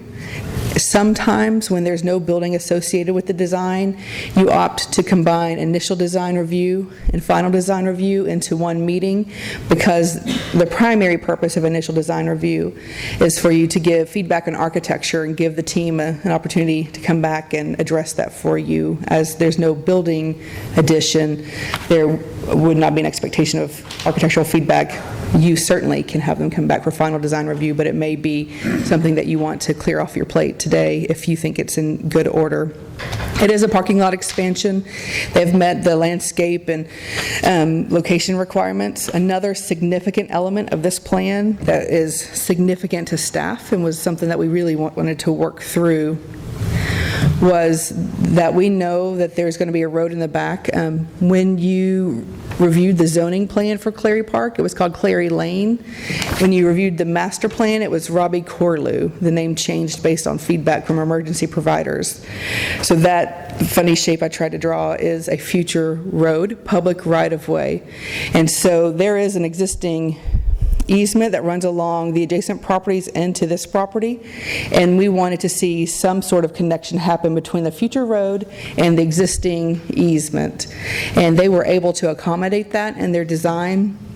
So although it doesn't exist today, future planning, thinking about that connection, we think there'll be a benefit for the residents, future residents of this area, of course, to have access to the shared drive, the financial institution, and some of those food services, as well as them access to the back. And so they were able to accommodate that connection, which staff believes is critical in our connectivity and the way that best practices for laying out design and connectivity here. The plan is in good order. We would ask that you do, if you approve it subject to all staff comments, and if you choose, you may combine both into initial and final design review. Mr. Matt Taylor is representing the applicant. Is there anybody else here? Okay, and so if you have questions for them, or additional, if you need additional information, I'll provide that for you. I'll be abstaining from this vote. My spouse is employed by Redstone. Okay. Any questions from the Planning Commission regarding this application? This is an initial design review, and we need to discuss whether we will also make it final design review. We don't have to discuss it. You can just decide whether you want to make that in your motion or not when you make it. I'll make a motion that we approve the application subject to staff comments, both initial and final. I'll second. Motion and a second. All in favor, please state aye. Aye. Any opposed? abstention. And one abstention. Thank you, Mr. Sells. Okay, next item E is the North Church LLC property, Section 2, Lot 7. It's a final plat for one lot on 2.4 acres, zoned MU, CH, and GDO1, located along Medical Center Parkway. Hines Clary Park Land Holdings LLC and Redstone Federal Credit Union developer. Ms. Graham. Thank you very much. The final item under the gateway portion of our agenda is a relatively easy one, so could save the easy ones for last. It's a plat to create the lot for the parking lot you just considered. The Lot 7 is the existing subdivision. Of course, the Clary Park property is not subdivided yet, but they're proposing to include the area where the parking lot expansion will be onto their lot, and they'll need to do that to make it a lawfully established lot. The comments that staff provided the design team were able to be addressed, and they did update the plan in order to address all staff comments. I think we just have a few minor comments that we can have them take care of prior to the planning director signing the plat or the assistant planning director signing the plat. Staff would ask that you approve this subject to all staff comments. Okay, any questions? I'll also be abstaining. Another abstention on this one, okay. Any other questions regarding this final plat? If there are none, I make a motion we approve, subject to all staff comments. Second. Motion and a second. All in favor, please state aye. Aye. Any opposed? Thank you. And one abstention. Okay, next we're moving on to plats and plans. First item is the Murfreesboro Transit Center site plan for multiple buildings totaling 14,392 square feet on 5.4 acres, zoned P&D, located along Bridge Avenue and New Salem Highway. The City of Murfreesboro is the developer. Ms. Smith. Well, good afternoon. This particular item is an item that you might not normally see, but we are bringing it to you for twofold. One, it is a city project, and number two, it includes some gating of the facility, which under Tennessee state law requires the Planning Commission to actually provide the approval for the project. You may recall in this project, we had rezoned the property PND, which is Planned Institution District, for the property and the project. Access will be from New Salem Highway for vehicular traffic close by, whereas most of the bus traffic will be accessed off of Bridge Avenue.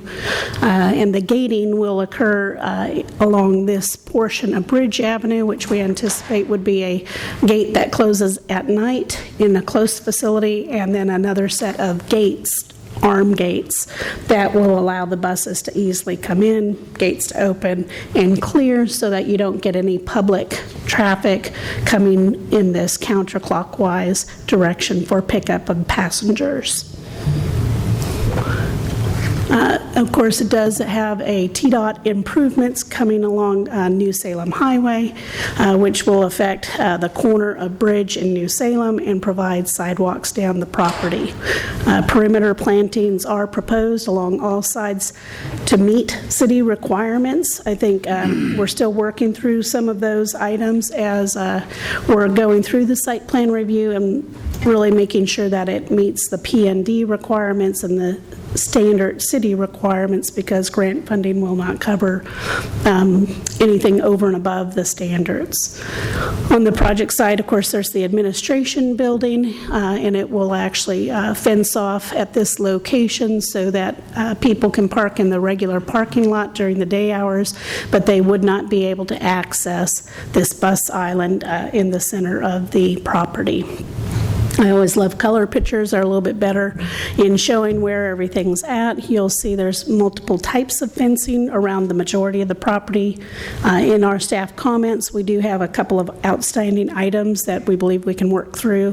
One of them just making sure that this, quote, decorative fencing really addresses dust and noise issues between the church and the property, because this is where you'll get a lot of the buses, noise, and picking up of dust as they come through and park in the facility.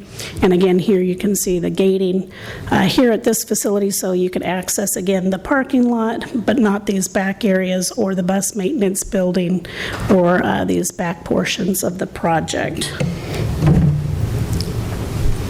You may recall this is similar elevations that you had seen previously, just provides a little bit more specificity as far as the roof being a standing seam light blue metal roof structure. They have a wood-like metal finish panel that's on the undersides of the towers, as well as in the pedestrian pavilion. This is a side view of that pedestrian pavilion, what you would see predominantly from New Salem Highway, where there's these panels that allow air to pass through but does not allow rain. And then basically you'll have the restroom facility and ticket booth facility that people will have, and then this open seating area in the central portion. The types of materials that are included are 3 different types of brick that are a base, and then the same in the medium area, and then a banding of stone that actually separates those two, and those are mimicked in all of the buildings. As you can see from here, this is the side view. One side will actually have kind of an exterior area, canopy area that people can access, and the opposite side will be a enclosed exterior covered utility area where most of the utilities will be housed, with the exception of a generator, which will have its own facility around it. And this is those 2 small buildings on both sides of that pedestrian passenger seating pavilion for the facility, and then this is the building maintenance building that would have the ability to drive through one side and out the other for a potential future washing of the buses in the future, but not part of the initial project. And then this is that enclosure that would hide both the generator and any trash for this site. With that, we would ask that you consider approving the project subject to all staff comments that are listed thereof. And we believe that the fencing locations, as staff works through those, can be met to meet the state requirements. And we do not have a representative here from, they just headed out to pick up a child, but if you have any questions, I'm hoping I can answer them for you. Okay. So you said the gate is a swing gate or lift gate, but is that only at certain hours of the evening, or? So the one that comes off of Bridge Street, that one would actually be closed during the evening hours, and then during the day hours, the thought is they're in the open position, but then you'll have arms that will stop buses or vehicles, anything from getting into the site without their Yelp type of technology to open those. So if someone was turning, if the bus was turning left off a bridge into this, is there a stacking lane there, or? They had that discussion a little bit during the council meeting, and when they discussed the council meeting, and I'd forgotten, Matt Taylor is here, one of the representatives. Forget who's working on which projects, but they did provide, and let me have Matt come up to discuss that left-hand turn lane into the facility. Yes, sir. There's pavement width through there that's 3 lanes wide. I think that working with Public Works, we're actually going to restripe a little bit of that, so it's more of a continuous turn lane to stack 1 or 2 buses into there. Okay. Yeah. Thank you.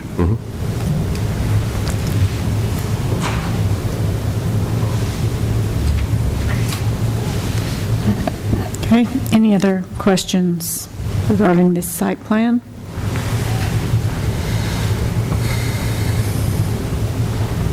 If not, I'll move for approval subject to all staff comments. Second. Motion and a second. All in favor, please state aye. Aye. Any opposed? I think that was everybody. Okay, item B is Manchester Farms, site plan for 313 multifamily units on 32.4 acres, zoned RM16, located along Manchester Pike and Elam Farms Parkway. Pearl Street Partners LLC is the developer. Ms. Smith. Good afternoon again. This particular project, as you can see on the above map, is a existing property that's already has RM16 zoning of about 32.4 acres. And you'll notice on this illustration that I've turned on the MTP layer that shows a future proposed connection way that would tie Manchester Pike all the way down Elam Farms Parkway and back down to Joe B. Jackson. So this particular project incorporates that particular component in with their project site. You may notice that the amount of units per acre that they have is far below the 16 allowed per acre for 2 reasons. One, our sewer ordinance only allows for 9 dwelling units per acre. But the other large thing is you'll notice there's a very large floodplain that we get into the 100-year floodplain in this area, which has some natural wetlands incorporated in the project, and therefore they're going to keep those in kind of those natural states, but at the same time be able to incorporate the multifamily component in the center portion of the project site with 2 access points. One from Manchester Pike, which is future plan to go to a 5-lane portion, and then a 3-lane extension of Elam Farms. And looking at the site plan layout, you'll notice that there are 7 large structures for those 3-story apartment complexes. Each building has, I believe, about 45 units per building. They also include the lighter tan is the garage structures that there are 10 of those so that folks have the ability to have those garages. However, when looking at the overall parking for the required is 619 regular off-street parking spaces. The applicant is providing 627 of them, which is over the requirement. However, 60 of those are garage spaces. So our ordinance does require that if that is the case, meaning that they need those in order to meet the required parking, 2 things must occur. One, they cannot use them for parking of anything but automobiles. And number 2, they cannot be leased separately. So meaning you couldn't charge, an extra $200 a month for your garage space. So we did receive a letter early on from the applicant that addressed the first portion, but really didn't address the second portion, so you'll notice there is a staff comment. If you do not have that adequate language, per our city attorney looking at that, you will have to provide additional spaces on site. So we wanted to make sure that we clarified that. And that is a little bit different from townhomes. Townhomes, it's not as specified because that's an ownership portion where you're not charging yourself additional rent, but the thought is you don't want to be charging additional rent for required parking that's required on site. As you look at it again, they're looking at there's an existing drive access off of Manchester Pike, so they are looking at that as being one of their main entrances. The second entrance would be here off of the future Elam Farms Parkway connection, which we would require them to construct the full width because it does leave kind of these out areas on the south side of the street, so they would be required to build all of those improvements. This project also includes a gating portion, which again is subject to Tennessee state law. They have gating at this particular facility in this location, and then here on the side there's another set of gates that block traffic from coming in here. The intent is not to fence their whole siding, but just basically for vehicles not to be able to come in and out. So they are required to meet the Tennessee law, which requires that they remain operable at all times. If they are not operable, they are inoperable. They would have to remain open until they are meeting that in place. So we do have some drainage basins provided in the property, also a clubhouse amenity with fencing around their pool area, and a fenced dog park would be all of the fencing for the particular project site. From a phasing standpoint, we're proposed for having phase one would actually construct that new street connecting back to Manchester Pike, as well as the front portion of the property. What is not included in here that needs to be incorporated is perimeter plantings and how those perimeter plantings would be incorporated into the project. So that is in our staff comments. And then you can see the other 3 phases thereafter, making sure that each phase kind of helps to further the circulation for the project. So here's a little bit of a blow-up of the swimming pool area, the clubhouse area. Kiosk building is here next to the dog park, and the dog park in this location. These are all considered formal open space requirements. Those formal open spaces, when you're looking at the actual developable portion of the site, it meets 12% of the developable area, or in this case is about 2.11 acres in size. And then they also include these exterior, I'll call them grilling areas. Staff thought it was important because this project is so far out, there's very few amenities that are provided by the city. And being apartments, most cases you can't do grilling within those units. So we thought it was important that each of the buildings actually have their own independent grilling station available to them, because we are talking about 313 units on the property. From an architectural standpoint, staff has been working with them. All of their materials are a cementitious siding type product. Here, where it looks like it's white, it's really not white, but renderings don't show it very well. But it's a board and batten style, so you have a vertical element, and then the upper portions you see are a lap siding in a horizontal portion. So when staff looked at the comments that you'll see in staff comments, we want the applicant to look and work with the entryways a little bit more. Each building only has 2 points of entry on them. We think that those should be more prominent with the scale and scope of the building. Secondly, the end portions, because they are a very prominent feature, we believe that this pop-out feature needs to feel like it's one feature there. And then really looking at the base of building, the second drawing shows it a little bit better, even though this is showing where the batten board are. It just visually shows you where those things are. We think that if they potentially use a darker color than what you see on these buildings, that might be able to meet that base of building planting, and we think that staff can work through those items. for the review, and there really are two different building types. They look very, very similar, and just one is a little bit smaller in scale than the other one. And again, there's 7 of those large buildings included in the project. And then here you can see a little bit closer detail, because I thought, well, maybe if we look at this a little bit closer, we can be able to see how those entry points are. But what you can see is they have incorporated a belly band here on this lower level. And then you can't see it really here, but in working with them over the phone this week, there is some belly banding that kind of continues at that upper level, and it's really to help break down the components of the building, and then it jogs back down to the lower level.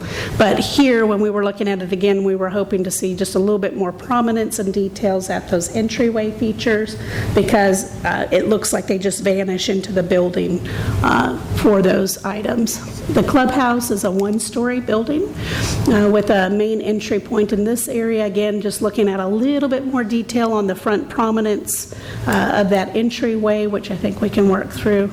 And that's all I have on the project. Make sure about anything else. Yeah, so visible base buildings, enhanced entry points, that end cap popping out, and then maybe a little less bright white colors. And as I was talking to them, they said, well, they just read white in the rendition, so staff will ask for actual material samples and colors as we go into the project, so that what you really can't ever see on the computer, you can actually see tangibly. But the applicant is here if they have anything that they'd like to share with him. But I think those were the 3 focused items that we were working through yesterday that I think we were able to make some headway on. But if you have any questions of them, or if you would like to add anything. Oh, and Mr. Huddleston, their representative, is also here. See, Matt, it's not just you that I forget about. Not sure where to go from here. Bill Huddleston with Huddleston Steel Engineering, engineers on this project. Some of you may remember this property as the former Johnny and Tina Jones property out of Manchester Highway. I have with me today Orlando Cordero and Chris Pascarella with Pearl Street Partners. If you have any questions specifically for them, they can answer them, or I can answer anything engineering-wise. We are okay with the parking restrictions for the garages, and we do have extra room if we need to show more parking, but we think we're in good shape there. Okay with the landscaping comment about Phase 1. We will look at the architecture for the entryways and end treatments and work on those to get them where Ms. Smith would like them to be, and we will bring material samples through the process. Be happy to answer any questions. So I have a curiosity question. If I heard correctly, the planning department's asking you not to, or the developer not to charge any extra for the garage parking. Is that what I understood? That's all. Okay, so the curiosity question is how do you divvy up the garage parking? I mean, they can explain it better, but it's my understanding if somebody comes in and wants a unit and then they want a garage, they sign up for that garage. And that's the end of it. I'll take a garage. Yeah, hello, I'm Orlando Cordero. The initial plan is going to be how can we get additional parking so that we can separate it and make it adequate so that we have additional surface parking and then can truly rent the actual garage parking. Okay. So that's makes a little more sense to me. That will be the intent. Okay, thank you. So. Yeah, exactly. I'll take the garage for free. Yeah.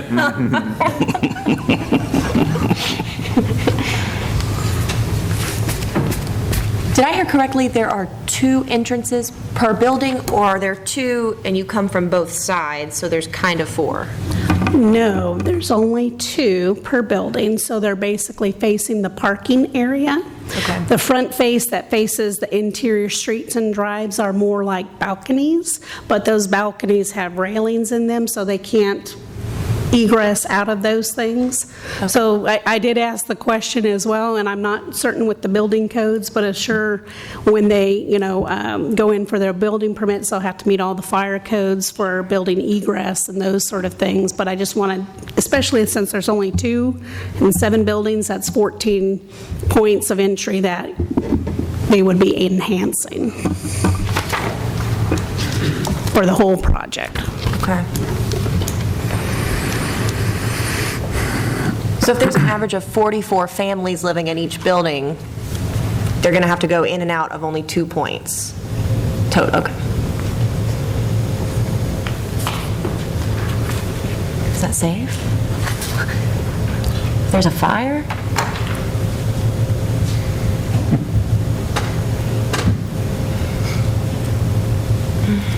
And I overheard the whispers that they are fully sprinklered buildings, and so that's part of the fire code determination is, do you have sprinklers? And there's all kinds of things they have to meet there. But it sounds like, per their architect, it meets the building codes, building and fire codes.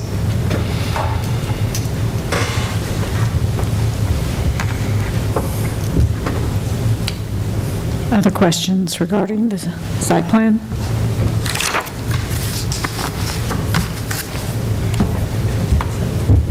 So this is just initial, right? Yeah. Yeah, this is site plan review. This is the only decision that will be made. It does not need to go to Okay. City Council. It'll just be a planning commission approval and then go to prior to permit and building permit process from here. This is your chance. Anybody else? I thought you meant 2 driveways in and out. I didn't realize it was 2 entrances from the inside. All right. What is those? But that, obviously, that is something that the fire department, everybody has already approved all of that before it's sitting here in our. Well, my understanding is they do not weigh in at the site plan, the fire department, it says contact them directly. So when they're going to submit their plans, they'll go through the review that, I'm sure apartments, they look at life safety issues first and foremost. And so fire department and our building codes department would look at it at that point to make sure they're meeting those codes. Just so I'm clear, make sure. These open to the inside, you're going to go into a hallway, kind of more of like a motel kind of scenario here? So the way that these are scheduled, one more, is so here's one entry point here, and here's the second entry point here. And then once you go inside, you go into a central corridor. That central corridor, all the apartment entrances are off there. And then my understanding is they're fobbed to even get into the building. So even if you call in to have food delivery, they don't let the food delivery person be able to be buzzed in. The owner will actually have to come down, let that person get their food because they want to make sure that it's a secure facility. Hence why only 2 entrances. And I have seen some of those structures out there, and it's really quite interesting when you have to fob into every single space, whether it's a clubhouse, a side entry building, a garage, any of those things, to where it locks it down. Do we have a facility like this?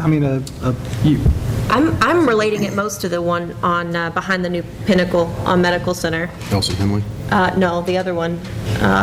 The Vintage at... Vintage at Gateway, or yes. Yeah, they have fobs, you have to get in, but they have tons of exterior doors that fire escapes lead out of, because I have a friend that lives there, and he's like, I'm at the door to let you in. I'm like, which door? There's so many doors.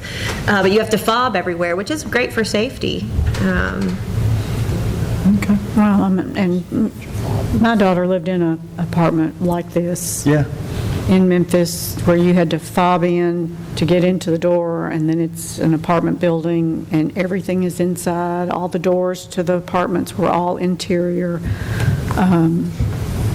In her case, it was an old hotel that had been made into an apartment building, but extremely safe. Yeah. We were. Okay. Almost like a dorm room. Downtown Memphis, we felt pretty safe. I'll go out on a limb and I'll make a motion we approve, subject to all staff comments. And I'll stretch out over that limb and second it. All right, we have a motion and a second. All in favor, state aye. Aye. Any opposed? Imagine that. Thank you. Thank you very much. All right, next we are moving on to new business. We will be scheduling public hearings on the following items. The first will be an annexation petition and plan of services for approximately 6.4 acres located along Majesty Drive and Cierso Drive. And we do have an applicant. Mr. XS is the applicant. Ms. Green, I'll let you do the details for me there.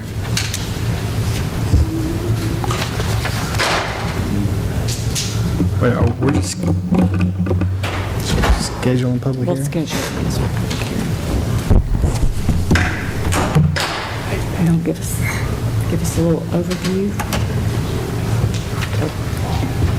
We got 10 of them. What are you doing the first week of December? I'm just saying. I hear what you're saying. I mean, double digits. I hear you. Double digits.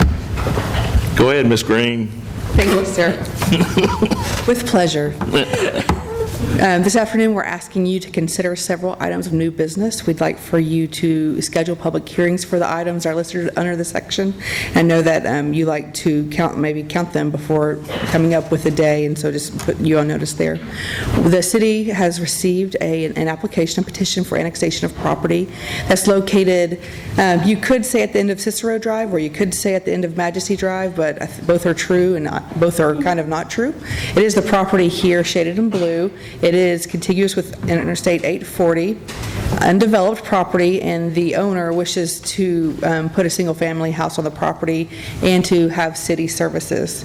Cicero Drive is located in the city limits. That's the drive to the south, and it runs through a townhome development and goes to Manson Pike. Majesty Drive is... This isn't townhomes? Single-family detached in a horizontal property regime. Okay, so legally a townhome. Thank you, Mr. Taylor. Single-family home. Mr. Taylor is very protective of his developments, I see. Not great, I couldn't tell, so. Cicero Drive is located in the city. It's a city road that connects to Manson Pike. Majesty Drive is a county road and a county subdivision. When Cicero was constructed, there was some right-of-way dedicated, but the owner, who I believe was Old South, was not able to dedicate all the right-of-way because the other, and this is really hard to see, but the aligning portion of Majesty Drive was actually located on the property to the north. And so they dedicated some right-of-way, but they did not build the facility within that right-of-way. That is an area that we are studying and discussing at this moment. I've sent out a memo to our various utilities and department heads asking them to study this annexation, the impact it would have on their department, their ability to provide services, and to provide a time frame to me for when the city could provide services to this property. The next item, or if this is annexed, it would be coming into the city with an interim zoning of RS-15. That's single-family residential district with the minimum lot size of 15,000 square feet. Potentially could have 18 single-family detached lots on this property, but probably not because there are areas that are lower that would need to be designed as detention areas, rights-of-way dedicated, but giving you, and I'm air quoting, worst-case scenario, you could have 18 dwelling units on this property. So we're studying the property as it currently exists and as it possibly could, and I will have a staff report ready for you to consider very soon. So if you believe it's within your ability to host a public hearing on December 1st, that is staff's recommendation.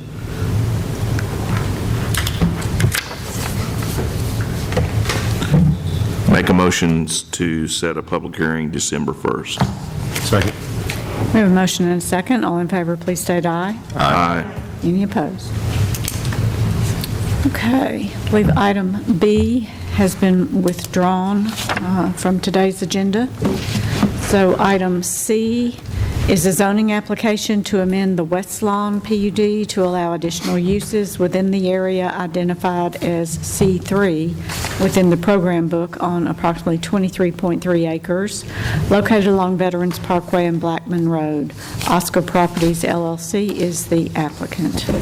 We're back down to single digits, Mr. LaLance. Yeah, I noticed that. I'm disappointed, actually. Do I hear a challenge? I was just thinking what I could bring up in other business. You know they'll have something. True. B was withdrawn. We had a well-attended neighborhood meeting last night. I suspect another application will be made and come to you, but if you do get calls or questions about that item B, you probably already have. Some of the neighbors attended a neighborhood meeting, got some additional information, and I believe that the applicant thinks that he's got some better direction now and will come back later, just as a heads up. This item C is an amendment to an existing PUD, Planned Unit District, for the West Lawn PUD that was created in 2007, subsequently amended throughout time since that 2007 date. And what we have today is an application to amend a 23.3 acre portion of the West Lawn PUD. And actually, this is the portion that's kind of, or physically, a little separated. So everything shaded manila is West Lawn, but this area in the hatch across Veterans Parkway is the area for which Mr. Taylor is going to request you schedule a public hearing to consider some amendments. This property is located between Blackman Road and Veterans Parkway. However, we do know that there will be some extension of Shores Road that will go across Veterans and line up to Blackman Road at some areas. So you'll see it'll be similar to what's across the street, and the fact Shores Road kind of divides the property. The impetus for this zoning amendment primarily is to amend the uses that are permitted within this section, which we are calling C3. C4 and C5 would be the areas with St. Thomas Micro Hospital, the TOA Medical Office Building, and Murfreesboro Medical Clinic. So that would be C4 and C5. They're proposing for this to be C3 and would like to add some additional uses. You may recall that in February, March of 2000, St. Thomas Ascension had to do something similar where they came in and wanted to add hospital as a permitted use, because even though it was what they term micro hospital, it didn't fit within the framework of the zoning plan. Mr. Taylor and I have been furiously working on refining or getting the plan book refined for this West Lawn program. We didn't have something to share with you, but he does have something to share with you today. As staff's been asked to, at this workshop, to make sure that if there are some things that we'd like to discuss about the plan, go ahead and bring them up today so that Planning Commission has an opportunity to discuss the plan prior to the public hearing, maybe work out some of the little kinks that we have. And so Mr. Taylor and I talked today about ways that he can maybe just revise the book. And so he's going to propose, rather than just proposing lists of prohibited uses, the allowed uses. And he brought an exhibit, I guess if you want to give to them, an exhibit for you to review this afternoon. I would appreciate if you have the opportunity to engage in the discussion of appropriate uses for this development. I think they like the idea of commercial highway district, and so those uses in commercial highway district. This property is held to the GDO standard, so when I bring these projects to you, the commercial projects like Ascension, we do say that they have to meet GDO standards. They don't have to go through 2 meetings, initial design review, final design review. It's just 1 meeting, but they do have to meet the standards. And a benefit of keeping this in the West Lawn PUD is it still has to meet the GDO standards. It has to comply with the thematic elements going through the whole program book with the signage that's required.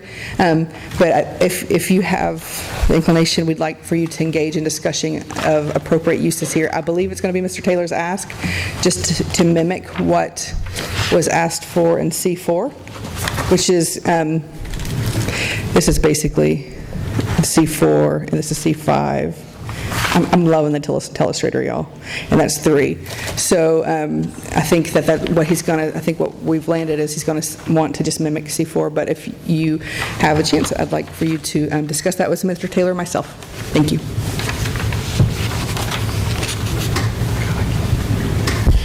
Good afternoon, Matt Taylor.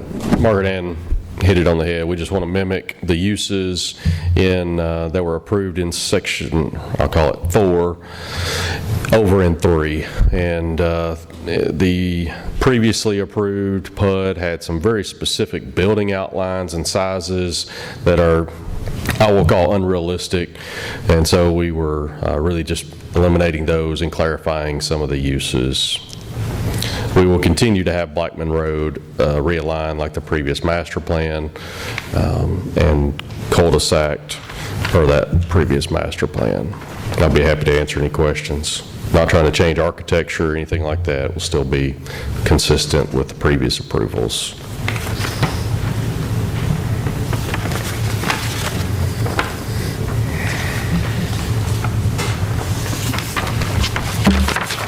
Okay. Y'all have questions for Mr. Taylor regarding the requested amendments?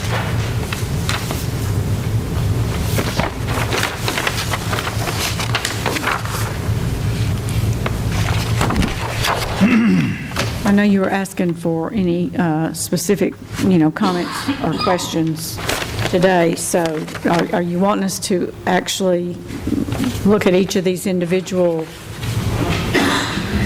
uses and tell you whether we have any specific concerns about having some of those in there?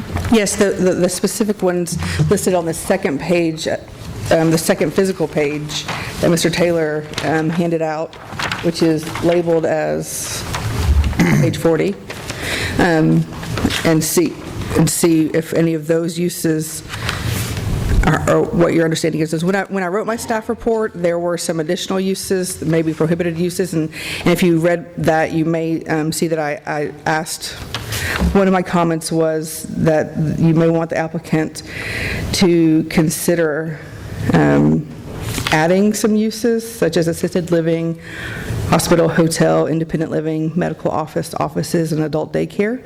I thought that those would have made sense there. And then I'd asked to restrict some uses like car wash, car sales, tobacco, vape shop, automotive repair, discount, self-storage facilities, warehouses, wholesale, and gas stations on Blackman, not on the frontage. Those comments were based on some older information that I have, that this is new. So your comments today, I would like for them to be based on what's on page 40. Can I just ask a quick question just for clarification? Is a truck stop separate from a gas station? Is it a different, totally? Mr. Blomley, how do we classify truck stops? I think a truck stop would be, the closest use would be a gas station. Okay. I think we're happy to eliminate that. We do not want a truck stop here either, so. I know that that's one of the uses that in the covenants in this area that have been prohibited. Right, yeah, that's what I was thinking too. So does that mean you're striking out gas station? We will go find the language in the restrictive covenants that I think we applied them, I believe, there, as well as across the interstate on a couple of properties. So we'll find that language and we'll use that. I think we would still like to have a gas station available. I think Ms. Green's probably correct. I think something along the frontage of Veterans is a very viable location, especially given that Shores will likely be a signal. I believe that's in the master plan, and I think my clients are actually helping pay for part or all, I'm not sure, but so we would like to leave gas station, but we're happy to take truck stop off the table. Reference to not a full-blown truck stop, or I'm sure it'll be worded much nicer than that.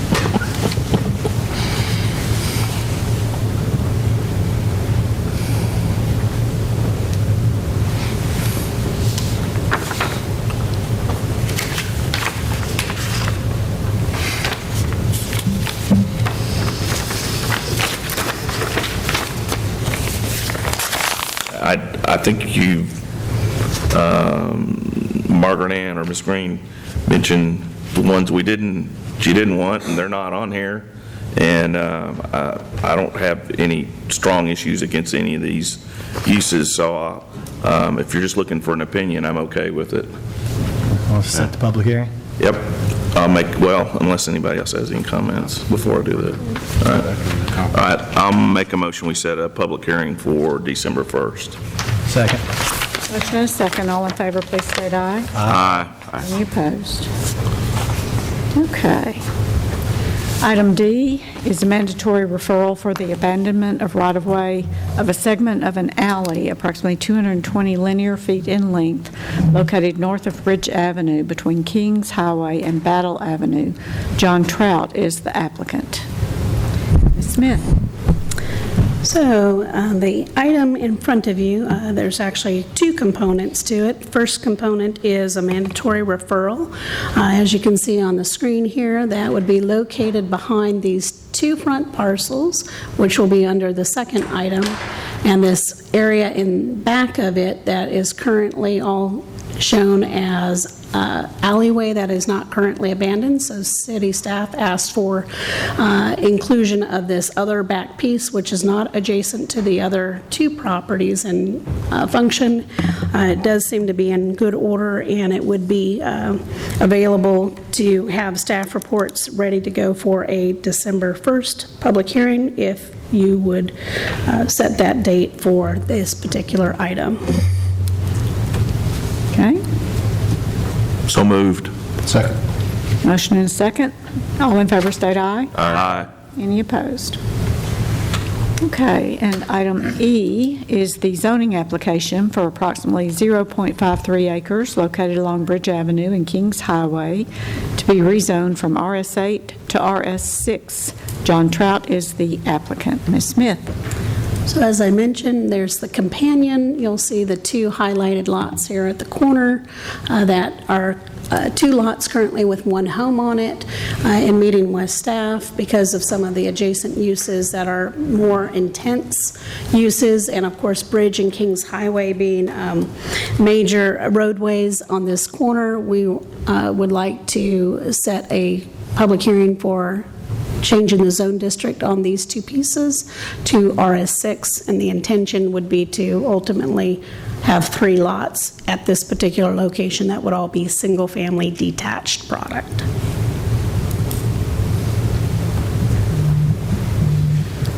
Okay, So moved. any questions? Move for public hearing December 1st. Perfect. Second. Motion and a second. All in favor, please state aye. Aye. Any opposed? Okay.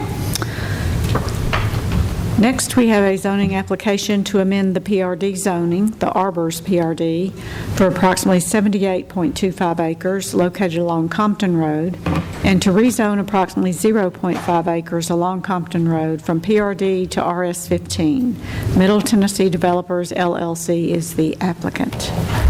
So staff would like to just provide a quick intro on this particular project. As stated in the title, this is an existing PRD that's currently in city limits, adjacent to Compton Road. Compton Road is anticipated to be a 5-lane roadway in our major transportation plan. And Compton Road from this corner point all the way back to the yellow section is actually within city limits, and then the portion in front of Emory Court where the project would be extended into is actually the county area.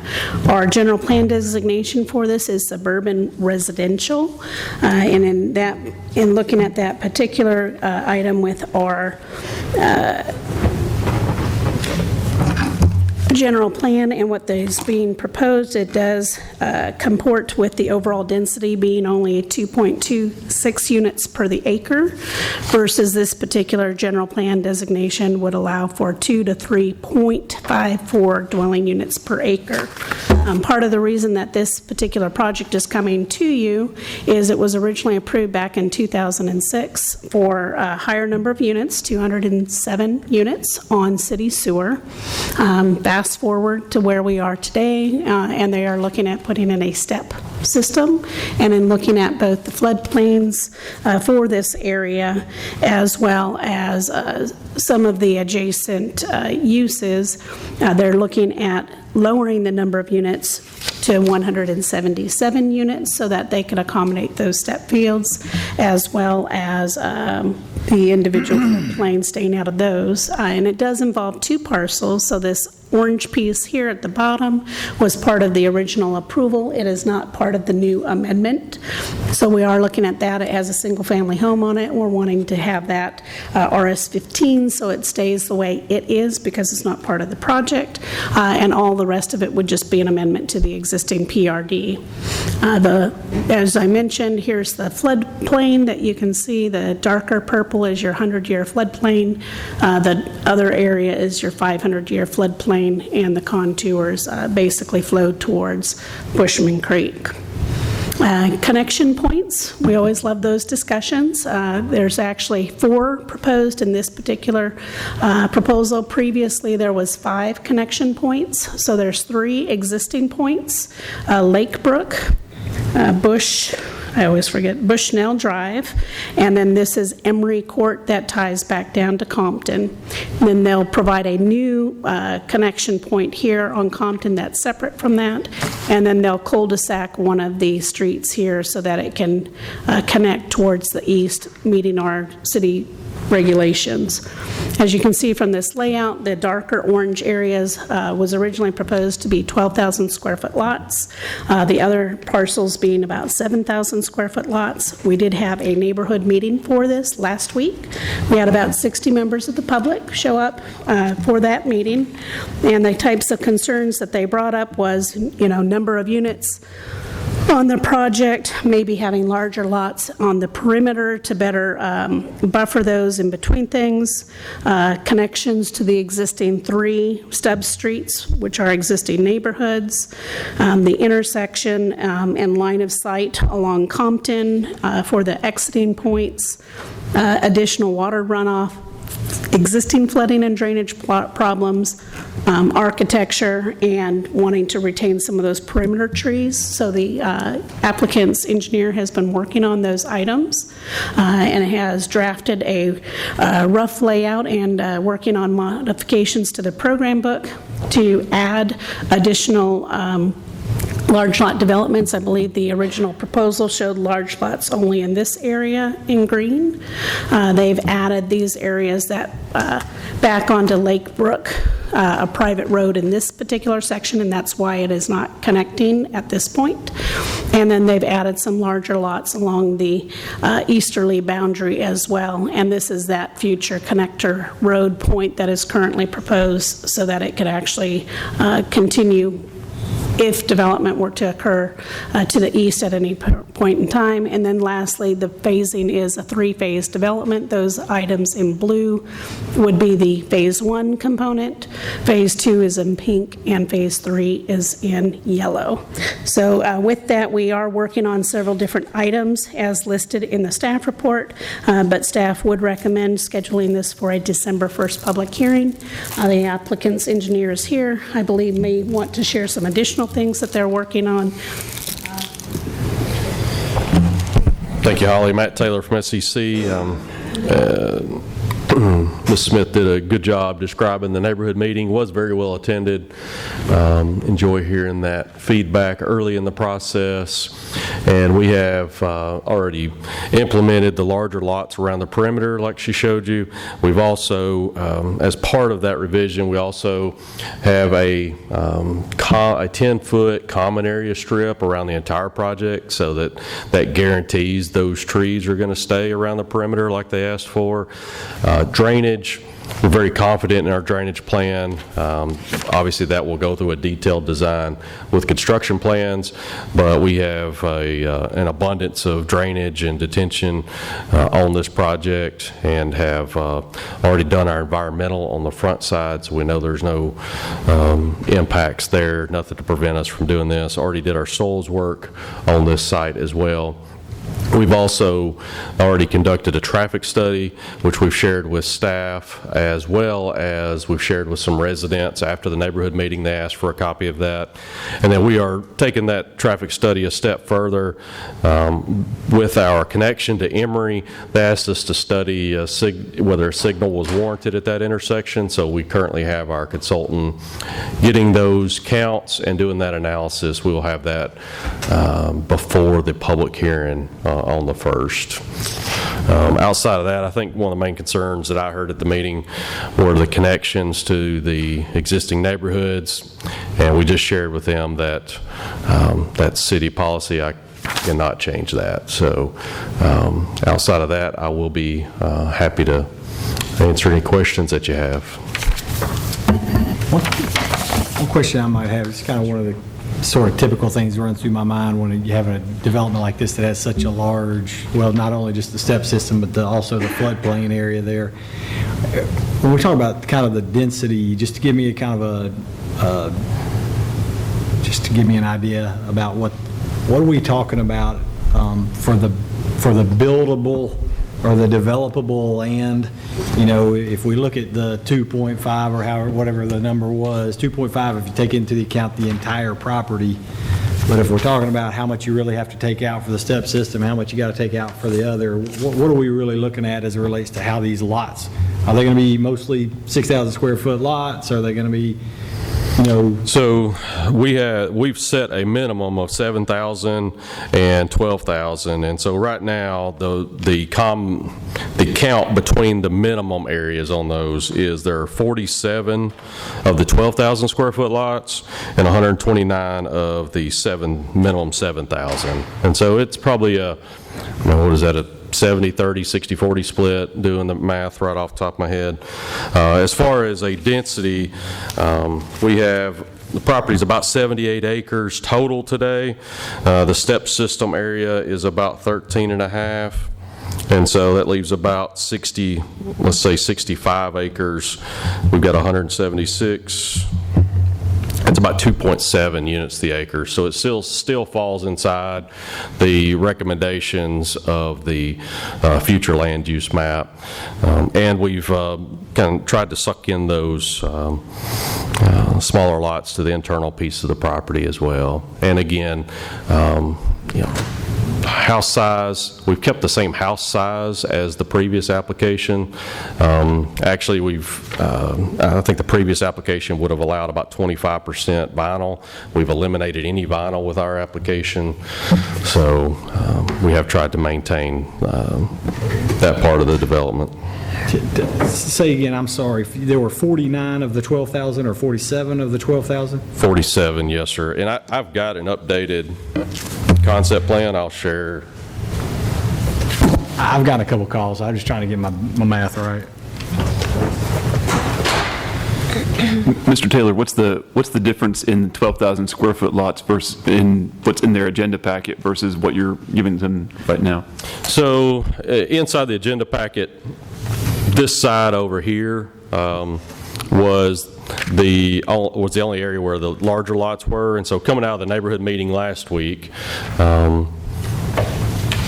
we heard, hey, around the perimeter, could we do something larger? And so that's what this layout here tries to accomplish. We did lose a lot with that, and so, but we think we've got a better project, trying to listen to the neighbors' concerns on that a little bit. I think that's right.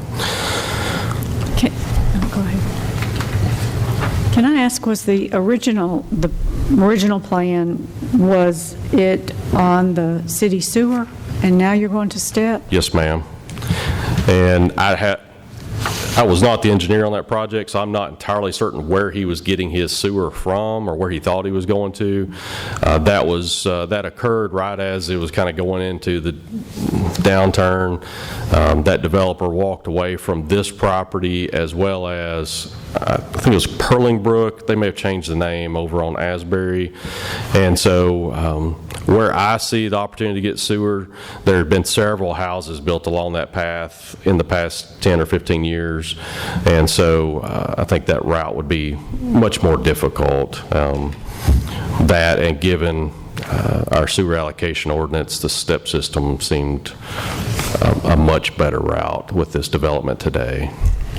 So this amendment that we're looking at, amending this Arbor's PRD, is this the original 2006? Are we amending something that got approved in 2006? Yes, ma'am. Ms. Jones, so this amendment would be basically replacing the previously approved PRD pattern book with this proposed PRD pattern book. It's still all single-family detached.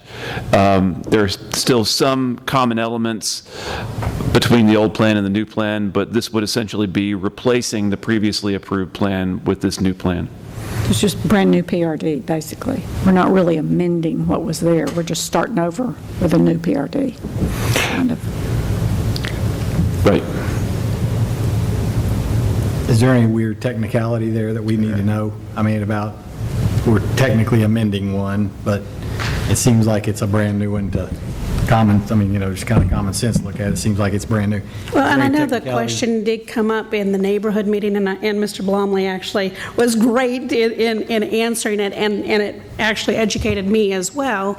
But because PRDs have the same legal authority, they're a legislative action, it changes the zone. So think of a bulk zoning, you're going to a residential single family, it goes to the zoning that's in our zoning book. The PRD zoning is the book.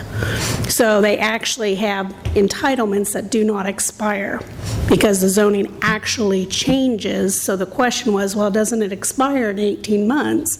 And what most people don't realize is zoning is one of the, as is annexation, once that legislative action's taken, it takes another legislative action of the council to reverse it if it were to de-annex, which I've never seen, or to change the zoning or amend the PRD. So some people are like, oh, well, they don't have entitlements. They do have entitlements based on the prior plan book that are still in place today. And so if they wanted to, they could come in and develop the PRD that was approved in 2006 exactly as the book states. If they could get their city sewer, that would be their only hurdle, but correct, they do have those entitlements. And to go back to Mr. LaLance's question, I think it's, we're calling it a PRD amendment because the existing zoning is PRD, the proposed zoning is PRD. I think it might be more confusing to the public than anything if we said we're rezoning it from PRD to PRD. Mm-hmm. And so, but we're making clear in our legal notice that the purpose is to replace the existing approved zoning plan with this proposed zoning plan. So we're trying to include some language in the legal notice to make it clear what's going on. I just didn't know if there was some little weird technicality that would make us need to think about it a different way than what a normal one would be. But sure. Well, as you know, probably, we already are all receiving calls on this particular one. And so I'm glad you had a well-attended meeting so you could hear from everyone and go ahead and make, some... I was fairly surprised. Usually when you're decreasing density and so it's nice to be on your toes occasionally. Connecting to three neighborhoods is always going to... Well, Well, anybody else have any questions or thoughts? I'm ready to set a public hearing. Second. All right. So moved. Second. Sure. Aye. out, Sean. It's a two-man show. I think we had a motion and a second down there, but I did have one more. I probably shouldn't even bring it up.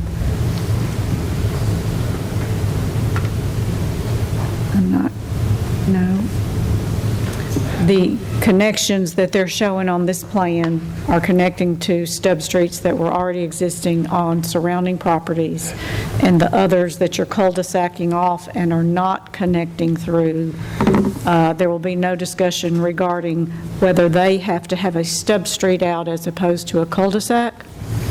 And that's probably more of a question for the staff, just so the planning commission knows where we stand on this item. I think one point to clarify, if you see where my blue X is? Yes, sir. So, working with staff, we had identified wanting a stub to the east, because this property over here is fairly sizable. It's kind of narrow, but it appears like it's got some development opportunity. So staff asked us to set that stub, or set that cul-de-sac up so that it could have a stub in the future. So we have actually shown right-of-way all the way to the property line there. We've got it drawn like a cul-de-sac because we will build that full cul-de-sac, but the right-of-way will extend all the way to the property line. One thing I think would be important to note is the previous PRD actually had 2 stubs to that west. They were approximately here and here, and so we're actually taking one of those stubs away with this PRD. And Madam Chair and members of the Planning Commission, one of the things that I did want to note about this, just, because I've been with the city forever, I do remember when this originally came to the Planning Commission and City Council, and the hot button issue back then was the connections to those 3 existing street stubs. And those 3 connections were proposed with the original zoning plan, and when it got to council, and I think it was on second reading at council, council conditioned the approval on eliminating 2 of those connections. And so it was Emery Court and either Bushnell Drive or Lakebrook Drive. So 2 of those 3 connections were eliminated at council back in 2006. Since that time, we've adopted new subdivision regulations, new design guidelines, and so we asked Mr. Taylor, in keeping with our adopted subdivision regulations and design guidelines, to go ahead and include the connections to those 3 existing stubs in his new plan. And that is something that we were very upfront about in the neighborhood meeting, and that we are also including language in the legal notice so that it's clear for anybody in the surrounding neighborhoods who was there back in 2006 that that is a component of this plan as well. Okay. So, if nobody else had any comments or questions, I believe we had a motion and a second to set a public hearing for December 1st. All in favor, please state aye. Aye. Any opposed? Commission. Okay. Next, we'll have item G, which is an annexation petition and plan of services for approximately 3.3 acres located along Joby Jackson Parkway and Elam Road. Sherry Elam Yoakley et al. Is the applicant. Ms. Rush. Good afternoon, Commission. We have received a petition for annexation into the city limits from Ms. Sherry Elam Yoakley. She is the property owner of this subject property. It is approximately 3.3 acres in size. It's located along the west side of Elam Road and along the southeast side of Joby Jackson to the west of Highway 24. It is surrounded by property that's in the city limits. North is the right-of-way Joby Jackson, east, west, and south. And then further to the north is property that is outside the city limits. We also received an accompanying rezoning request or zoning request for this property, which will be the next item on the agenda. A thing of note is that the property is developed presently with a single-family residence. We've begun the study of the annexation and the planned services, and the city would be able to provide services immediately to this property upon annexation with that house there. Staff will be presenting the plan of services with the project as it goes to a public hearing, and staff is asking that a public hearing date of December 1st, 2021 be scheduled. Thank you. Okay. Any questions on this item before we schedule a public hearing? If not, I'll make a motion that we schedule a public hearing for December 1st. Second. Motion and a second. All in favor, please state aye. Aye. Any opposed? Okay, item H is the zoning application for approximately 3.3 acres located along Joby Jackson Parkway and Elam Road to be zoned GI simultaneous with annexation. Gimli Horn is the applicant. Ms. Rush? Thank you. This is the company zoning request for the property that's proposed for annexation. The property is surrounded by general industrial zoning. That is one of our newer zoning districts. It is an industrial zoning district that basically allows both the light and heavy industrial uses, but not the obnoxious or noxious ones that are typically associated with odors and significant impacts that you see with large manufacturing facilities. So it would be consistent and compatible with other properties in the surrounding area. The industrial district is intended to provide principal uses such as wholesaling, warehousing, limited manufacturing, and all of these would be something that would work really well when it's accessible to good transportation routes. Joby Jackson, adjacent to Highway 24, is an ideal location for this zoning district. The future land use map of the Murfreesboro 2035 Comprehensive Plan indicated that auto, urban, general commercial was the most appropriate land use. It was, I think, the only one of that land use in this particular area, so it may be that it was something that somebody had intended to do for commercial at one point, but staff is recommending that this is an appropriate time to deviate from that future land use map and to have it designated something compatible with that industrial designation.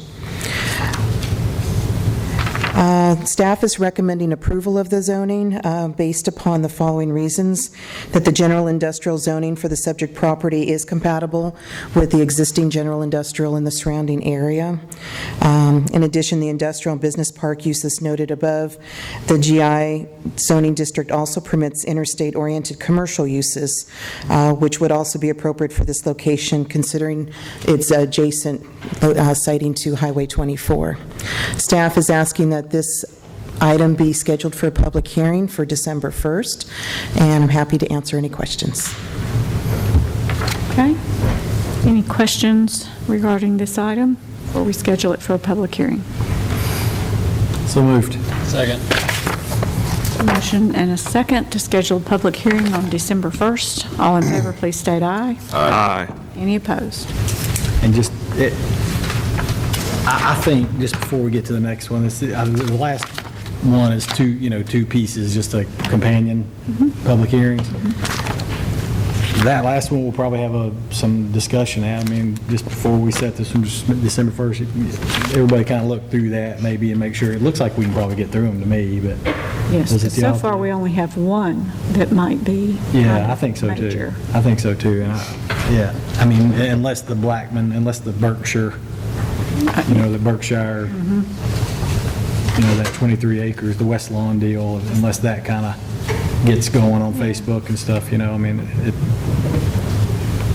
so anyway, just so everybody kind of maybe take a look at that. I think we're okay though with companion zonings like they are. Yeah. All right. That's a good comment. The items that I presented on just now, we've not received any public inquiries, and considering the location and the compatibility with the surrounding, I don't anticipate any objections or issues, but we'll see.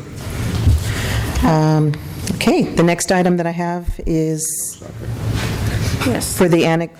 I forget, do you read it? Yeah, item I. I'm not trying to take over your role. That's okay. Annexation petition and plan of services for approximately 1.7 acres located along New Salem Highway. The estate of William Ogino is applicant. And Ms. Rush. Thank you. Well done. So the property owner, who is for the estate of William Ogino, we have met with her several times, and she is wishing to annex her family house or family property into the city limits. This property, or this portion with the houses, is 1.7 acres and is located along the north side of New Salem Highway. It is currently developed with a single-family residence. It is surrounded by the city limits to the west, south, and southeast. It is the county that is located towards the north and northeast. Staff is processing or preparing a plan of services for the proposed annexation.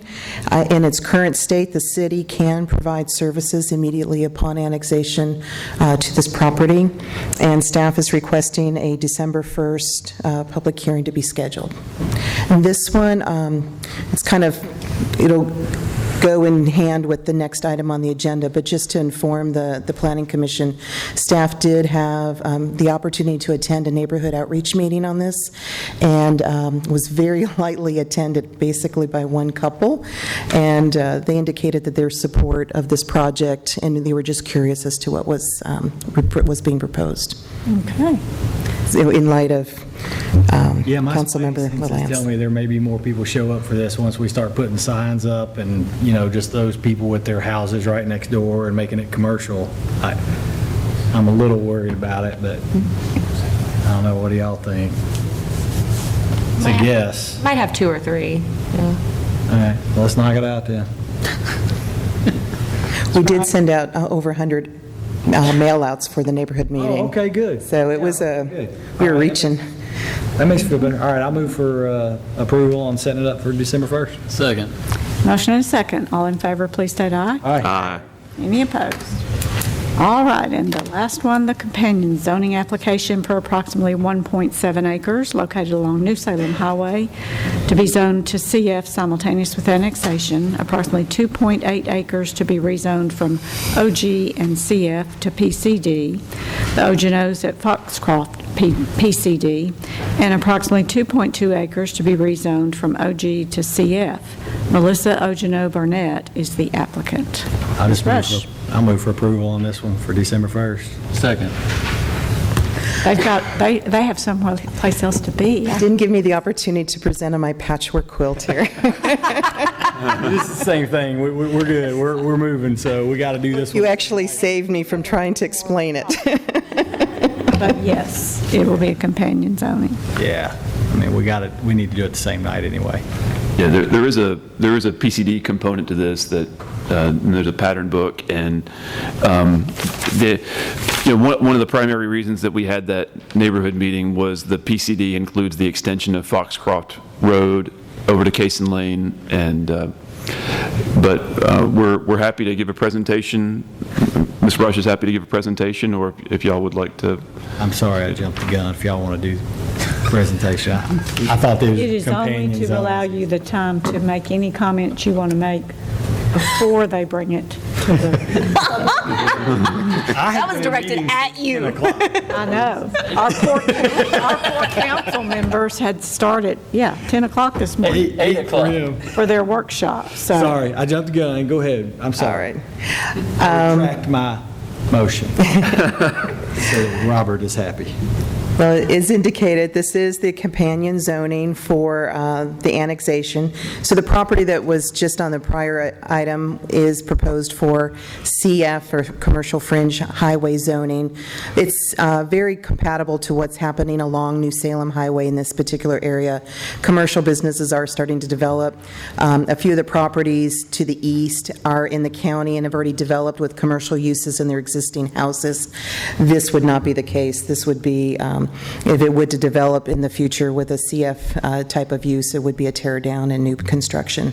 The PCD component of it is very specific. The seller has, or the applicant has a person who's interested in establishing a veterinarian clinic there, which is not an allowed use in the original OG zone that's on the property. So the request was to come in with a planned development so that a very kind of quiet use that could be located near residential would be able to develop, and not everything that would be in the CF zoning district. So that's why we had recommended, and they had agreed to do a PCD. So if you look in the program book, it's really limited to the vet clinic with no overnight boarding, office use. I was like, whoa. I was teeing you up for that one. I told him you could probably board cats, but not dogs. And then the other properties to the west are proposed to go from OG and CF to OG to CF zoning district. And those would be located along Cason Lane, which would have good access. And with the PCD, they would be providing that road, and that road would be constructed with the initial PCD. It would not need to wait till the future development.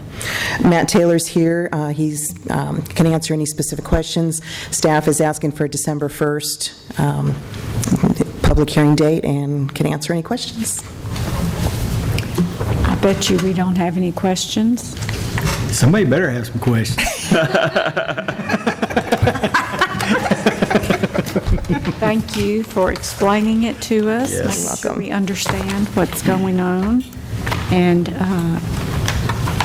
did we already have a motion? No, I retracted it. Second. Now we have a motion and a second to set a public hearing for December 1st. All in favor, state aye. Aye. Aye. Opposed? That concludes that section of our agenda, and we move on to staff reports and other business. Dare we ask? Yeah. I'm sorry to say, I do not have anything. Oh. What have you done? Trickery. Okay. Anybody else? Just happy Thanksgiving. Happy Thanksgiving. All right. Yes, wonderful. And we stand adjourned.